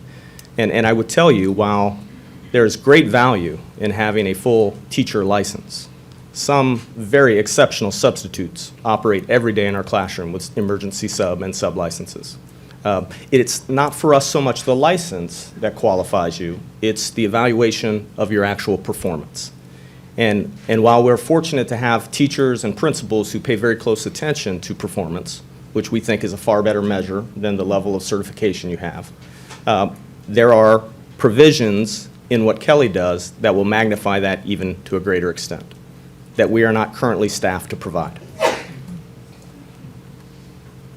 Another couple questions here. Sure, go ahead. You have the floor, Mr. Let's Stratton. see, what assurances do we have that they can increase the pool? Is there anything built into the contract that says if they can't refresh and provide a pool of applicants, what are the consequences of that in the contract? Well, I would tell you that the greatest safety net we operate with is a 60-day exit clause. If we find that the service is not sufficient, we have that. Now, I would tell you the best predictor of success with regard to that is through the reference checks we've done. And to a member, the other school districts that we've contacted, rating on a scale of 1 to 10, they were getting 10 pluses on that criteria. And that was impressive to us. From districts our size and larger, 20,000, 27,000, 131,000 student school districts who said after hiring and partnering with them, not only did quantity but quality was maintained. Folks who said, we can't remember life before this. So those were powerful statements to us. And again, we don't want to put too much in other people's experiences. It is a predictor, but trust me, you know, everyone in this room wants a quality teacher in front of their kiddos. At the top of that list would be the three of us. Any questions? Mr. Stratton, go ahead. 1 year versus 3 year. It was a financial consideration. We were able to leverage a better price point by a 3-year agreement, even though it still includes a 60-day exit clause, which was a little interesting to us, but we were happy to do that. So it was, and I think it's based on their confidence that this will be a long-term arrangement. And we were pleasantly pleased to see that that is their confidence level. And then my last question would be the ability to provide this pool with not only the training and coordinating with Kelly to make sure that the training's efficient or sufficient, but also technology, because we're asking them to come into an environment that I think might be different than other places that subs might be teaching. You bet. We're on the one-to-one. Are we providing them an opportunity to hit the ground running with providing them the tools to do that? I'm going to be very honest and let you know that this is an area we continue to struggle with.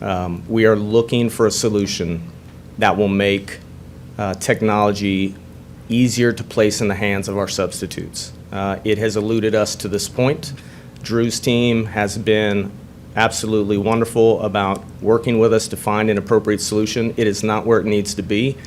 That won't fall on Kelly as much as it will fall on us to design the solution. Once we have it, they will easily take over the training portion of that, and they stand ready to do that. They do that in a number of school districts now. They may even help us get to a solution with some ideas that they bring from other places, but that's very much on our radar. Is that something we can help with at the board level as we look to refresh the one-to-one? Is that part of that question? You know what? I don't know the answer to that. Drew likely would. Okay. I don't know that we have a device quantity issue. I don't think that's the problem. I think it's the check-in, check-out, access, passwords, who gets do you get into Skyward access for student records, and if so, how deep? Those are the things we're struggling with. All right. Thank you. You're very welcome. Yes, Dr. Denny. Table 1, I think, side by side compares PenMac and Kelly, and they all seem pretty equal. And yet you've recommended one over the other, so there must be something we're not seeing in that table. Yes, sir. Well, I don't know that there's something absent other than the folks at PenMac were amazing. Very, very much communicated a passion for what they do and a strong desire to do it with us. Those two finalists were close throughout the process. At the end of the day, Kelly had a longer standing in the education side of things, and the largest school district that PenMac currently serves is 5,700 students. So it was going to be a massive leap for them one we believe they could make. But this is a big leap for us as well. We And don't thought it was- want to be the guinea pig. We don't. We think they would have worked like crazy to be successful. We think they would. But we wanted to go with somebody who is used to a district this size because it's unique. And listen, providing subs for 5,700 kids is one thing. 28,000 is a much different thing. And we just felt a slight level of confidence beyond PenMac with Kelly in that area. Thank you. If I may share one last thing, and Absolutely. this is important because I don't want there to be misunderstandings. We currently have 2 staff members who operate in this sector for us. And I would be remiss if I did not share before stepping away that this is not a quality issue with them either. We have 2 people that work their tail off to do this job and have done everything that we've asked to the best of their ability to make this work. It is simply a size issue. And I want to make sure that everyone here, as I think you are, is clear that this issue is not about them. So, thank you again for your time. Ms. Mack? I move approval of action item 01, approval to enter into a 3-year service agreement with Kelly Educational Staffing Services. Thank you, Ms. Mack. Ms. Neighbor? Second, from Ms. Neighbor? Thank you, Ms. Neighbor. Any other comments? Ms. Mack? I just want to say, I know there are many times when teachers will not go home because they don't have a substitute available, and they're sick. And I mean, it happens every day in our district, and I'm excited that hopefully this is a solution for that. So We're counting thank on you it. for bringing it. You're welcome. Thank you for your time. If I might also chime in a little bit, I know I've had the privilege of working with our negotiation team, with our teachers, over the last 3 years, and during that period of time, this is an issue that's appeared, and it appears again this year, in terms of what we do to have subs in the classroom, and if our teachers have to take their own time, what happens to provide them compensation for that. So part of this issue, and I want to thank Doug and his staff for the work that they've done, comes as a result of us continuing to try to address concerns we know we have, work with our teachers groups to try to find some solutions. They've been very good working with us, and we hope this improves their setting as we move into next year. So I just wanted to bring that up. It is an issue that appears every year, and we're going to talk about it again on Wednesday. So, thank you. Thanks, sir. Okay, we have a motion and a second. Any other comments? Okay, all those in favor, please say aye. Aye. All those opposed? Motion carries 7-0. Mrs. Goodburn? Yes. Mr. I'd like an Shawnee. opportunity to explain my vote. Absolutely. In that I did come into this meeting not sure, and the questions answered were very helpful. I'm not real comfortable with a 3-year contract, but you explained it to me that I'll be comfortable with it, and then I think it's up to all of us to be incumbent to watch that each year, to make sure that they're providing the services that they're claiming to do in the RFP. So thank you for the background and the help. I appreciate it. Thank you. Okay, we move to action P1, Business Services, approval to renew Fullett's Destiny Library Management Software and Resource Manager annual site licenses. Dr. Yeah, Southwick. these are annual fees that we'd ask you to approve so that we can continue to have good documentation in our media centers and libraries. The total amount we're asking you is $87,175 for the renewal of these licenses. Covers a period of May 31st of 17 through June 30 of 18. So move. Thank you, Dr. Denny. I'm going to take Ms. Sela's, I think. I think I have Ms. Sela. Yes. Any comments? All those in favor, please say aye. Aye. All those opposed? Motion carries 7-0. Okay, where am I? Yeah, I thought I was. Okay, P2. Board financial report, Dr. Southwick. Yes, the board financial report, you've received that. There was some question. I'm a rookie at these meetings in terms of conducting them, and I noticed that this, and I just asked Terry, actually shows as a consent item, but it showed here's an action, so you have that information. I'll present it to you for your action. I move approval. Thank you, Ms. Sela. Second. Thank you, Ms. Bisfield. Any comments? All those in favor, please say aye. Aye. All those opposed? Accepted 7-0.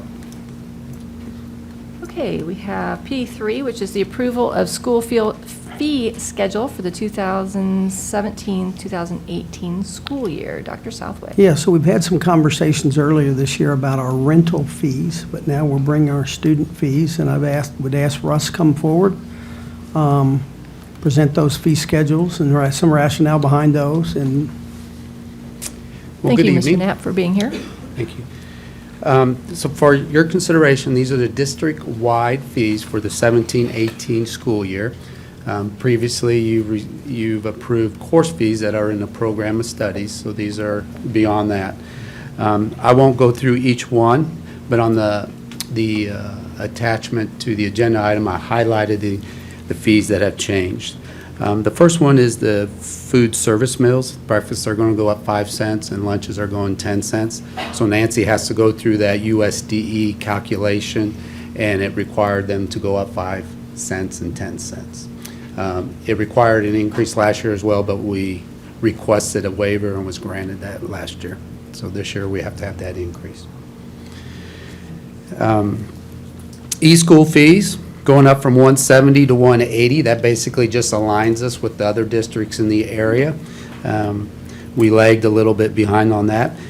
The pre-kindergarten tuition, as you know, you approved last month, expanding the preschool. So this would be the tuition for a kid that does not qualify for any other means. So there'll be quite a few other means that pre-K, special ed 3 and 4, a few other sources to fund that. But this would be for somebody who doesn't qualify for any of those. The culinary, we're just going to increase $1. Transportation fees, we put a range. We did this last year as well. Since we have a new bus company, we're still in negotiations with the contract, and we want to get their input on what the cost of those routes are. So we will we'll establish a route. These are for the ones that pay for busing. So they're less than 2.5 miles and they pay for busing. So we'll establish that fee once we get some input from DS Kincaid. Okay, but it'll be within this range. Our music rental will go up $10 and $3. Those haven't increased since 2008, 2009. So it's been a while, and obviously the price of instruments have increased since that time. We did not change the textbook rental. I just wanted to point that out, that it's maintained the same as it has in the prior year. We'll charge $80 for secondary only. No textbook fee for elementary schools. That's about all I was going to touch on, so I would stand for any questions on any of the other fees. I would have a question about the next one, which was the tuition F1 visa foreign exchange students. Can you explain that? That's an increase. That's a calculation I have to do each year, and it's based on your operating costs. So that every year, that's going to change when I bring those to the district. But it's just simply trying to estimate a fee for somebody coming outside actually a foreign country, and it's based on your operating costs, general fund, LOB calculation. So you do the same kind of calculation every single year, though, but it just changes every year. It's recommended by KSDE, so we follow that guideline. Great. Yeah. Okay. Oh, Mr. Stratton? A couple years ago, we eliminated some fees. Does that mean they're not even on here anymore? What would remind me what those were? All-day kindergarten is the big one, so I just removed that. Okay. We no longer charge all-day kindergarten fees. All right. Thank you. Okay. Ms. Neighbor? Thank you. If by some piece of luck, the state funds all-day kindergarten, will that then just be added back in to cover that, our costs? Yeah. If the state decides to include all-day K in the formula? Yes. Yeah, that would just be money that goes into the general fund with help pay for the all-day K program. Yeah. Ms. Mack? I move approval of the school fee schedule for the 2017-2018 school year. Second. Thank you, Ms. Seela. Are there any other discussion you would have? No? All those in favor, please say aye. Aye. All those opposed? Motion carries 7-0. Okay, shut this down. Okay, we move to P4, which is the approval of construction contract, structural floor settlement repairs at Shawnee Mission South. Dr. Southwick. So this is a problem we have at Shawnee Mission South where we've had some settling of the floors. Bob Robinson has worked with through the process for us to secure bids to have that replaced this summer. In addition to that, I believe we have some restrooms that don't meet full handicap accessibility, and we plan to do that work as well. Because of the size of this project, we've decided to make this an action item, and I've got Mr. Robinson here prepared to give an oration should you need it. Isn't that right, Mr. Robinson? Yes, sir. Okay. But this is repair work to continue to maintain facilities. Would anyone like an oration by Mr. Robinson? Yes. Because he stands at the ready. He does. Although I'd love to hear from Mr. Robinson, I'm going to move approval of the construction contract. Second. Thank you, Ms. Mack. Thank you, Mr. Stratton. Any other discussion? All those in favor, please say aye. Aye. All those opposed? Motion carries 7-0. I might mention as we go to the next item that this item as well is paid for out of capital funds. It's not part of the bond issue. That is long-term work we need to do. And you have a recommendation for approval of bids for new roofs at Rose Hill and Tomahawk. As you can imagine, across the district with the 50 buildings that we have repair work that goes on and on and on. And this is, Mr. Robinson brings this to us tonight. And again, because it's a big number, we wanted to have that be an action item. Move approval. Thank you, Ms. Bisfield. Second. Thank you, Ms. Neighbor. Any discussion? So, Just one thought.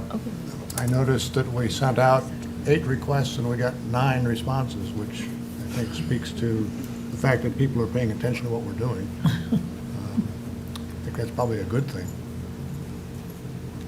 and I would just say, so this is money then is regularly, there's a schedule of roof replacements around the district, and so this is capital money that is just, it's scheduled maintenance, correct? It's scheduled maintenance, it's capital dollars that we receive every year Yeah. that we look at to maintain our buildings. And I'm sure there, I'll take just a minute to look at our legislature.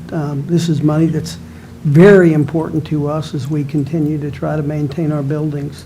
I know that there have been some talk about some carve-out of those dollars, and we've done some of that around technology and also to pay some of the salaries we've got. But we're going to be very careful to garner that money closely because we've got a lot of work that we need to do in this district to repair our buildings. It's fun to build the new ones, but there's a lot of work that we need to do to maintain our buildings across the district. Mr. Robinson and his staff, I think, have done an excellent job of laying that out for us. I've seen these spreadsheets, and I'm going to give Mr. Knapp some credit there, too, because, yeah, I can't believe I've done that, Mr. Knapp, but I have.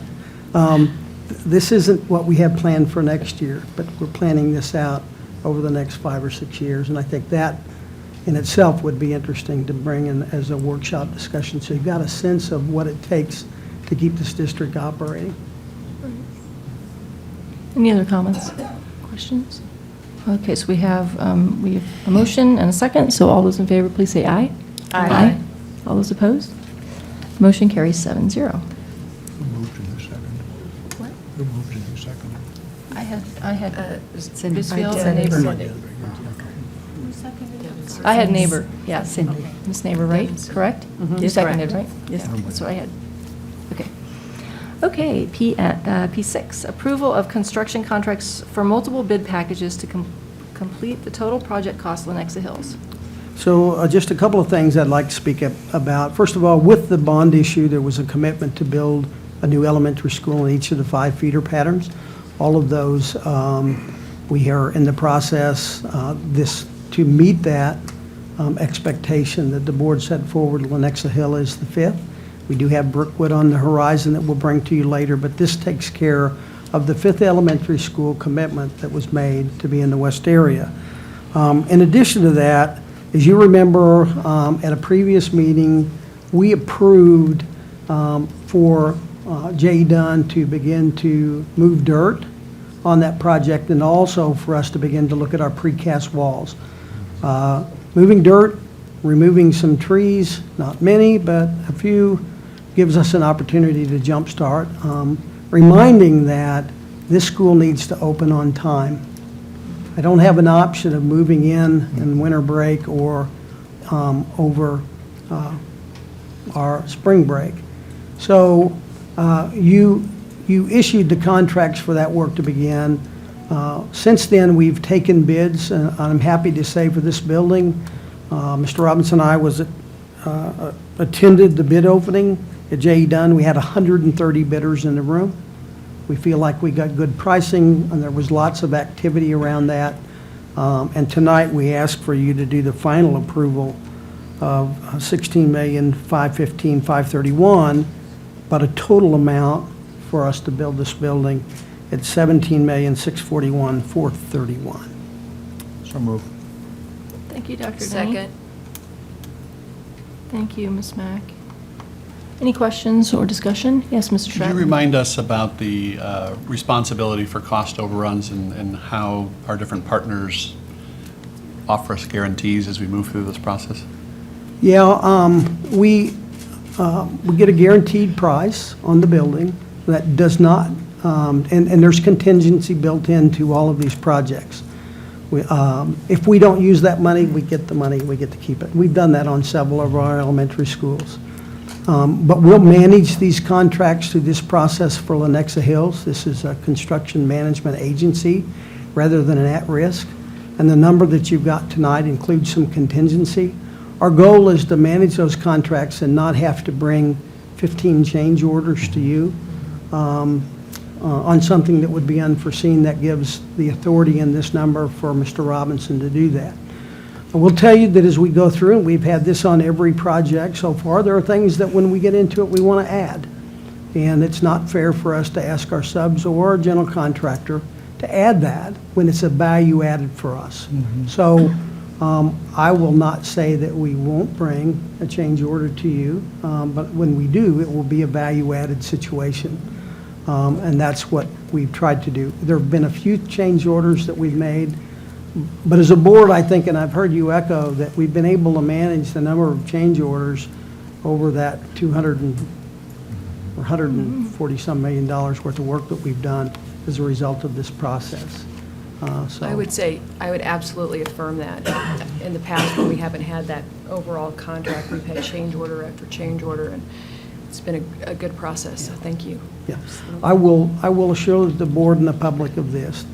Mr. Robinson's pretty tough on change orders, and I'm not quite as tough, but pretty close to that. We garner the way we spend this money very carefully, and this is so that we can add value to our projects and do additional projects with the monies that we have. So, And one last clarification. You offered up a number of 146 is where we are this far encumbered and the like. Is this going to be on top of that, or is that already included in this number?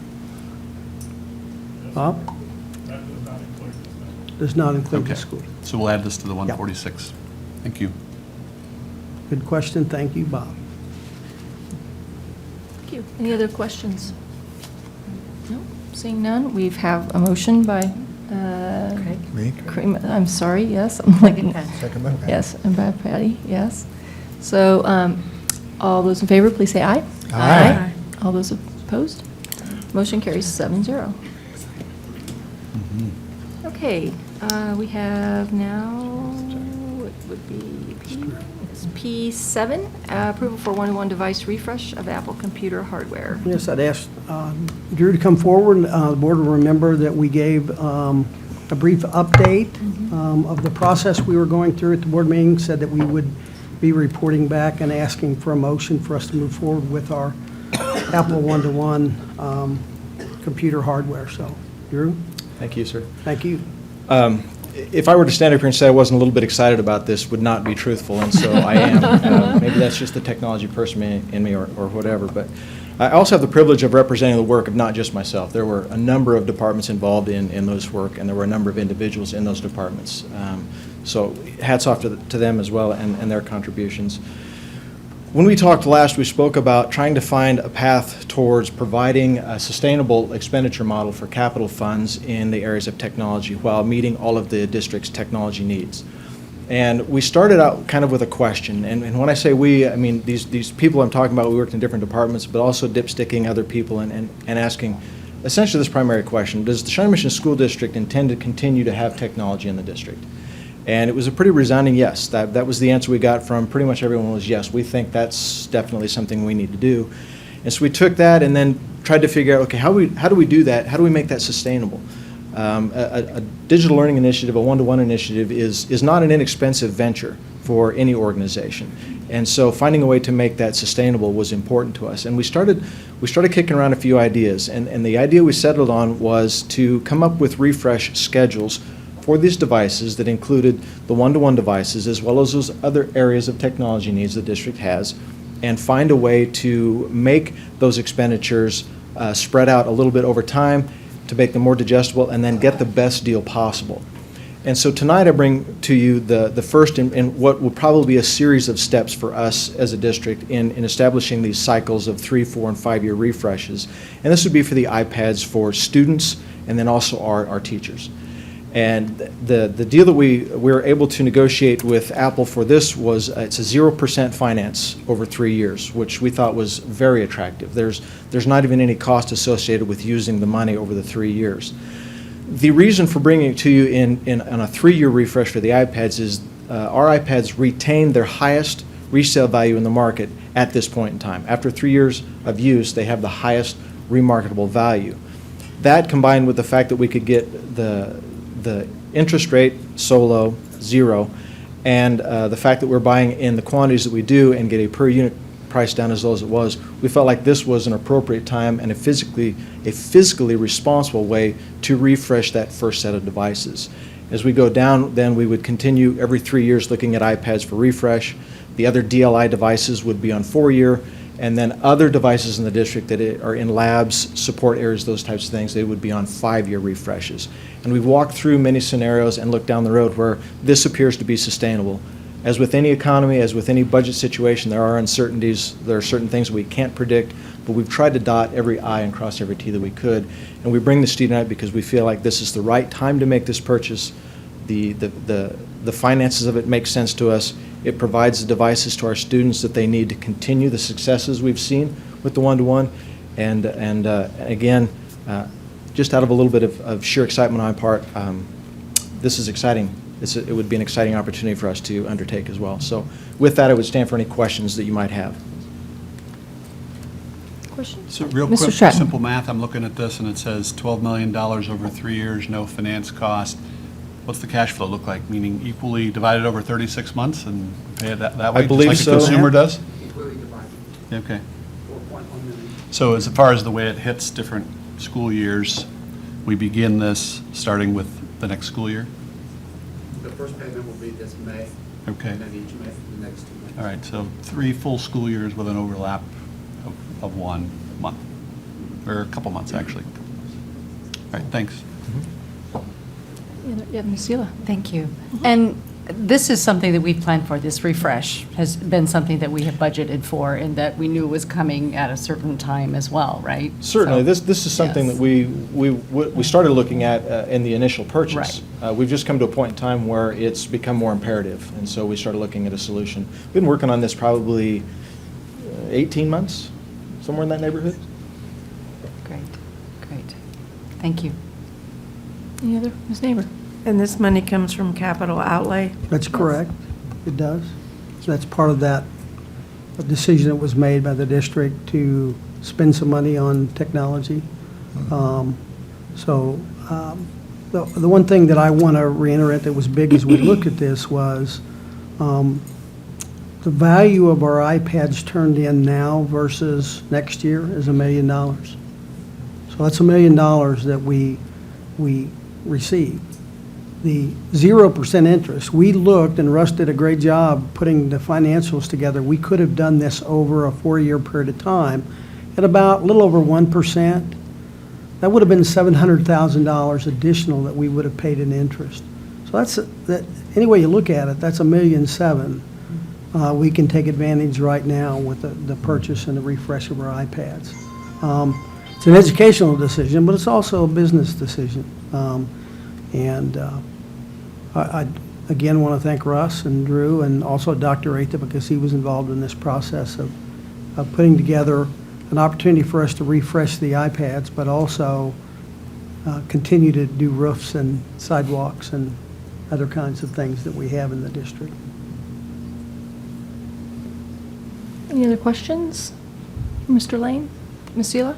I would move approval of the one-to-one device refresh of Apple computer hardware. Thanks, Ms. Zila. Second. Thanks, Ms. Bisfield. Any discussion? All those in favor, please say aye. Aye. All those opposed? Motion carries 7-0. Thank you. Thank you for your work. Okay, we move to Q1, which is approval of revised board policy JBCB in-district transfers. Dr. Southwick. Yes, the policy is here tonight, and we do ask that this be the first and the final reading of this policy. If you look on the policy, it stays exactly the same, except under B, we have added an area that we think better serves our families and our students, just in terms of letting them know where they can refer to additional policies. This is in-district transfer policy JBCB, and the piece that we've added are transfer requests and transfer revocations will be processed in accordance with non-discrimination requirements in board policies A, C, and KN. Those policies were already there and should be reviewed, but we believe that adding this draws attention to the policy and assures parents and also the board that we will consider those policies as those decisions are made. Move approval. Thank you, Dr. Denny. Thank you, Ms. Neighbor. Any other discussion from board members? All those in favor, please say aye. Aye. All those opposed? Motion carries 7-0. Okay, the next one is the approval of revised board policy BCBI, public participation, which is our first reading on this. So I sat on a committee with Ms. Zila and Ms. Bisfield, and we were talking about our open forum public participation. And do you guys have anything to add about those discussions? I think we're just trying to bring this up to more kind of what our practice is, updating it just a little bit. The handling complaints, I'm not sure why that was in there before. So we thought that probably could be struck from this policy. We want what we practice to match our policies, obviously, so in this is also a limit of three minutes. And I will speak to that because I know it's hard for the board chair, I would say, myself, in this position, to have to make a decision about what, a meeting when we only have maybe one person speaking in open forum and letting them go. I think at some point it said 3 to 5 minutes in one of our policies or one of our documents, and then another time said it was at my discretion. And, you know, when we have a lot of people speaking in open forum, we usually do, it's been our practice to do 3 minutes. I mean, so I think we looked at other boards and what they're doing. Blue Valley does 3 minutes. I think Olathe does 5 minutes. So this is really up for us to discuss. We just thought 3 minutes since that's the way, but if you all, that's why we put it as a first read too, because I know this is the first time really you've received these, this policy, but we wanted to get feedback from you all too, to see if you think the 3 minutes is sufficient to do that. So anyway, any discussion that you would have about that? Yes, Ms. Matt? I know it's hard in the president's chair, but I do like that there can be some flexibility that the president can use in those situations. I think 3 I used a minutes- little bit tonight. Yeah, exactly. Just a exactly. slight And amount. I think that you should have that flexibility, given every situation is different, but you want to be fair to all. So I Right, know that's- that's a difficult balance to have, but I think that Exactly. that's the purview of the president. Right. Yes, Mr. Stratton? I think the key to this is that it's the revised policy about public participation, and I think that's the very important part, is this is to continue to invite public participation. I will ask before we take action that you read what it says, because I don't know that between on the board and what's handed out tonight, I don't know these folks have the ability to see what we see here. Oh, It's only sure. 4 or 5 sentences, so I think if that's okay, I'd like you to share what it says so that we know, so they know what we're voting on. Sure. This is Board Policy BCBI, Public Participation. The Board welcomes the interest and involvement of the public, and is the intent of the Board that the statement of its policy concerning meetings and procedures will alert the public and invite greater public participation. At every regularly scheduled monthly board meeting, the President or presiding officer may ask patrons attending if they would like to speak during the open forum portion of the agenda. Speakers are required to sign up with the board clerk prior to the meeting.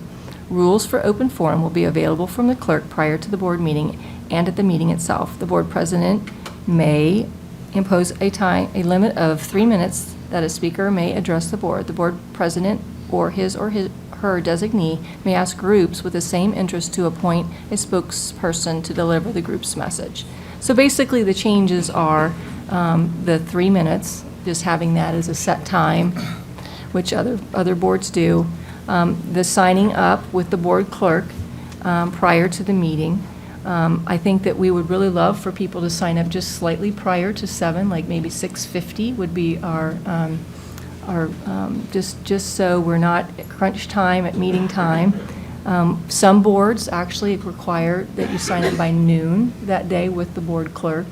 So there's a wide variety of different methods. But we, again, want to be inviting, want people to come to the meeting, but it would be nice to have about that 10-minute time period, so at least when we're trying to get organized up here, that we have it all, give us a 10-minute.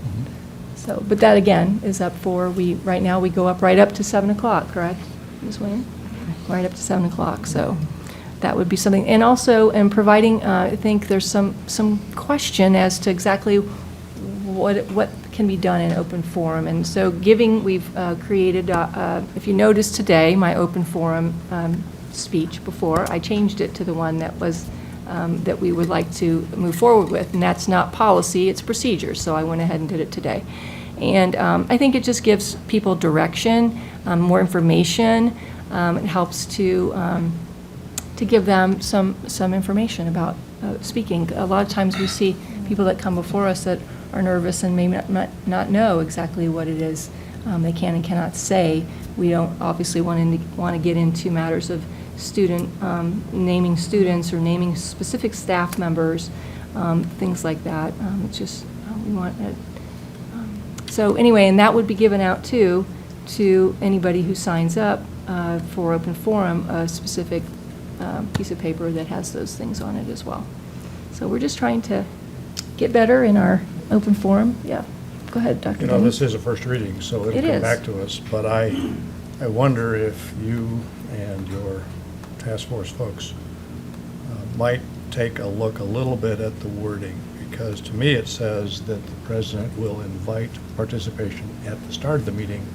And I don't know how you do that if you want somebody to sign up 10 minutes before the meeting starts. Okay. So there may be a little bit of wordsmithing that you Wordsmithing. might want to, if it does in fact reflect our practice. Okay. And I'm certain you guys can do that. We can do that. Thank you. Thanks for that. Yes, Mr. Shaw. And I would just say that I'm comfortable with the word "may" being in here several times, so that we're making policy for not only this group sitting here, but all the groups ahead of us that can look at this and interpret it. And so we're saying, may, the board president may impose a three-minute limit. It continues to be at the discretion of the president, so I'm comfortable with that, too. But I do invite folks that, this is a first reading, so if there are folks that have input on this, please let us know, because this is going to be a policy that we want to continue to engage participation.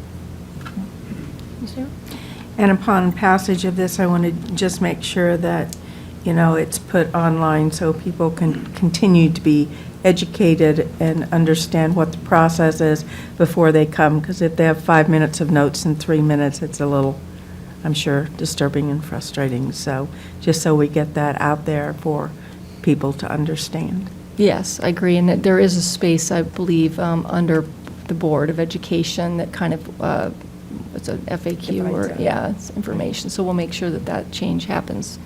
Right, yeah. And I would just add to that the policy certainly will be in there, but the guidelines as well, so Right. that they know that online. I think Terry would be able to, those that call in prior to the meeting and want to sign up for open forum, she can email them a copy of that or point to it on the website of where they might see that. So hopefully then everybody's on the same page and not, caught unaware. So, but I mean, the purpose of this really was to promote participation. So it wasn't that we're trying to curb it at all, but it was trying to kind of enhance it. So that was the intent. And be consistent. I just. Correct. Always bothered me that, it just depended on the meeting. If you came, you were afforded more time to speak as to when we had a large amount of people, so. Right. So, Ms. Mack. I just wanted to say, thank you all for going through that and going through all the, because I know you looked at many school districts while you went through this, and it just seems appropriate as we move into the new building, hopefully, for next month's board meeting. Yeah. I'm really looking forward to that. Super. Well, I appreciate your feedback tonight, and appreciate hearing from anyone else that has any feedback about it as well. So, okay, we move on to R1, the consideration of superintendent's resignation. So as you all can see there, we do have Dr. Hinson's retirement resignation from the district. There's the letter that's posted here that I received. So we are here to consider that tonight, so. I move we accept the resignation. Thank you, Dr. Denny. Second. Thank you, Ms. Pastille. Any comments? I guess my action would be regretfully as I cast my vote this evening. I second that. Yeah. Yes. I third that. Can I third that? Yeah. Okay. Any other comments tonight? Yes, Ms. Beck. I think it was nice tonight. We heard a lot of reports tonight, a lot of presentations, and it was sure apparent to me that people took the time to reflect back and see what innovations, what initiatives that Dr. Hinson has brought to the district. And I was really thankful for the people who spoke tonight that they brought those things up. It's not easy. And anyway, I just wanted to point that out. Thank you for sharing those things, because he has brought incredible things to our district. Anybody else? No other comments? Okay. All those in favor, please say aye. Aye. All those opposed? Motion carries 7-0. Okay. I would like to talk a little bit about the transition now that we have done this, this act. We have formally accepted his resignation. We do move on to the next process, which is the process of hiring a new superintendent. It is late in the school year, late to be doing this. We need someone, his retirement is actually effective on June 30th, as you all know, and July 1, we need somebody in that seat. So tonight, we will actually recess and talk about, because, we did, this is the first time that all 7 of us have met since this happened. We have not had the opportunity to talk about personnel going forward, so we will recess and talk about that this evening, and also a plan, obviously, going forward in what we want to do. So that's the plan going forward, and we will be, as we have been in the past, we all, well, except for Mr. Stratton, we all were involved 4 years ago when this happened, and when we went through this process. And it's a process that takes a long period of time. I did look back just to see Blue Valley. I think their superintendent resigned in June, and they didn't name the next superintendent till February. The last time we did this, I believe it was September, was it not, Patty, that Dr. Johnson submitted his resignation, and we were able to get a superintendent by March. So we started the process of selecting a company to help lead the search. Right. But the actual interviewing of candidates, et cetera, did not even happen until January. So I appreciated the comments tonight, Tiffany, and I forget who else said that.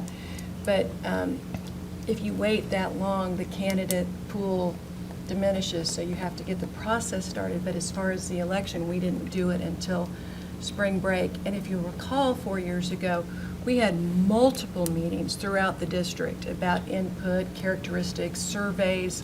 We did a lot of that in the fall, so I appreciate your comments about that. But depending on the process we decide at this point in time. That's what we did 4 years ago. So the timeline, the board will develop a timeline and obviously share that out. So just want everyone to know that. Yes, Mr. Stratton? I just want to be clear that as far as our function yet this evening in executive session is to talk about process, that Right. no other decisions will be made at this point. Right, exactly. Yeah, no other decisions made tonight. Thank you. And then I'll reiterate what you just said, because you said it well, and that is, I think it would be incumbent upon us to give updates on the timeline. I think that's Absolutely. the input I got from most folks on this was, we'd like to know the timeline, and we'd like to know where we can offer up our input and our suggestions and our insight. Absolutely. Mrs. Mack talked about that as And well. Ms. Mack, I mean, you're exactly right. I looked through a lot of the paperwork from the last time, and those were all shared, and the timelines and everything were all shared in public meetings when we did this the last time, and people, they were paying attention and came to the meetings, or, viewed our meetings, they would have seen that, that those were all, the timelines were all shared, so. Plus, Mrs. Goodman, Yes, I would Mrs. just want to reiterate that there was also an online survey, that if they Absolutely. couldn't make it to one of the meetings that were held, that they could give their input that way as Absolutely. well. There was And we read every single. 300 and some odd responses, I know, alone, and then they did 2 actual, then this is this search firm, so the one that we used at that point. So I can't speak to going forward, but I would imagine we would want and would value that going forward, so. Sure. So, anyway, so anybody else have any comments? Okay, Mr. Trenton. I'd like to thank all those folks who came forward, both this meeting and in previous meetings. I hope that we were able to exhibit an example of that we are hearing you. And I thought it was really pretty impressive that some of the messages came to us from our own students, both with voice and with pen. I think some of them did a very nice job with some of their journalistic approach to addressing the concerns in the district. I also think that a lot of phone calls were made. I got a message today that said I need to clean out my email box or my voice box because it's full. That's a good thing. I appreciate the input that's being taken place. Sometimes I ask that you give us a little time, that we had, 21 some folks, or whatever it was, last time speak. It took us a while to get some of those answers generated. I've heard from folks they want to hear more, and we hear you on that. So I want to make sure that you know that this is an ongoing process, it's an ongoing dialogue. We're going to continue to prioritize. We're going to do it with the staff. That's what we're elected to do. But I don't want to discourage any of the input because that's very important to us. So thank you for that. Anybody else? Well, and then T1 is comments from board members, so if you have Already anything. jumped in. Comment. What? Already jumped in. Oh, yeah, sorry, good. Okay, Ms. Neighbor, you have a comment. Thank you. I'm going to change the subject a little bit. I Okay. had the opportunity on Thursday to spend my day doing Discover Children's Mercy. And we looked at the transplant program, the heart program, everything you can imagine, radiation, ENT, and we all got to be on certain rotations, which was a lot of fun. But in speaking with them, they're very interested in coming over and seeing our new facility for our signature programs to see if there is any way they can partner. So I will turn that name in, and I have information, whoever wants that. And then I had the opportunity today to go to the Intermodal in Gardner, and they have a learning center there that ties in with Johnson County Community College, and they're working on some things there on in some areas of welding and some other areas as far as manufacturing. So when we look at tech and trade, they're very interested in bringing young people on board. So I think there are a couple of possibilities, and that's an area that is growing enormously out on the intermodal, and it's amazing what they do. It's not just trains. So Amazon's out there, many companies are out there, and so it may be another opportunity for mentorship with our students. So I have one quick one, I promise it's quick.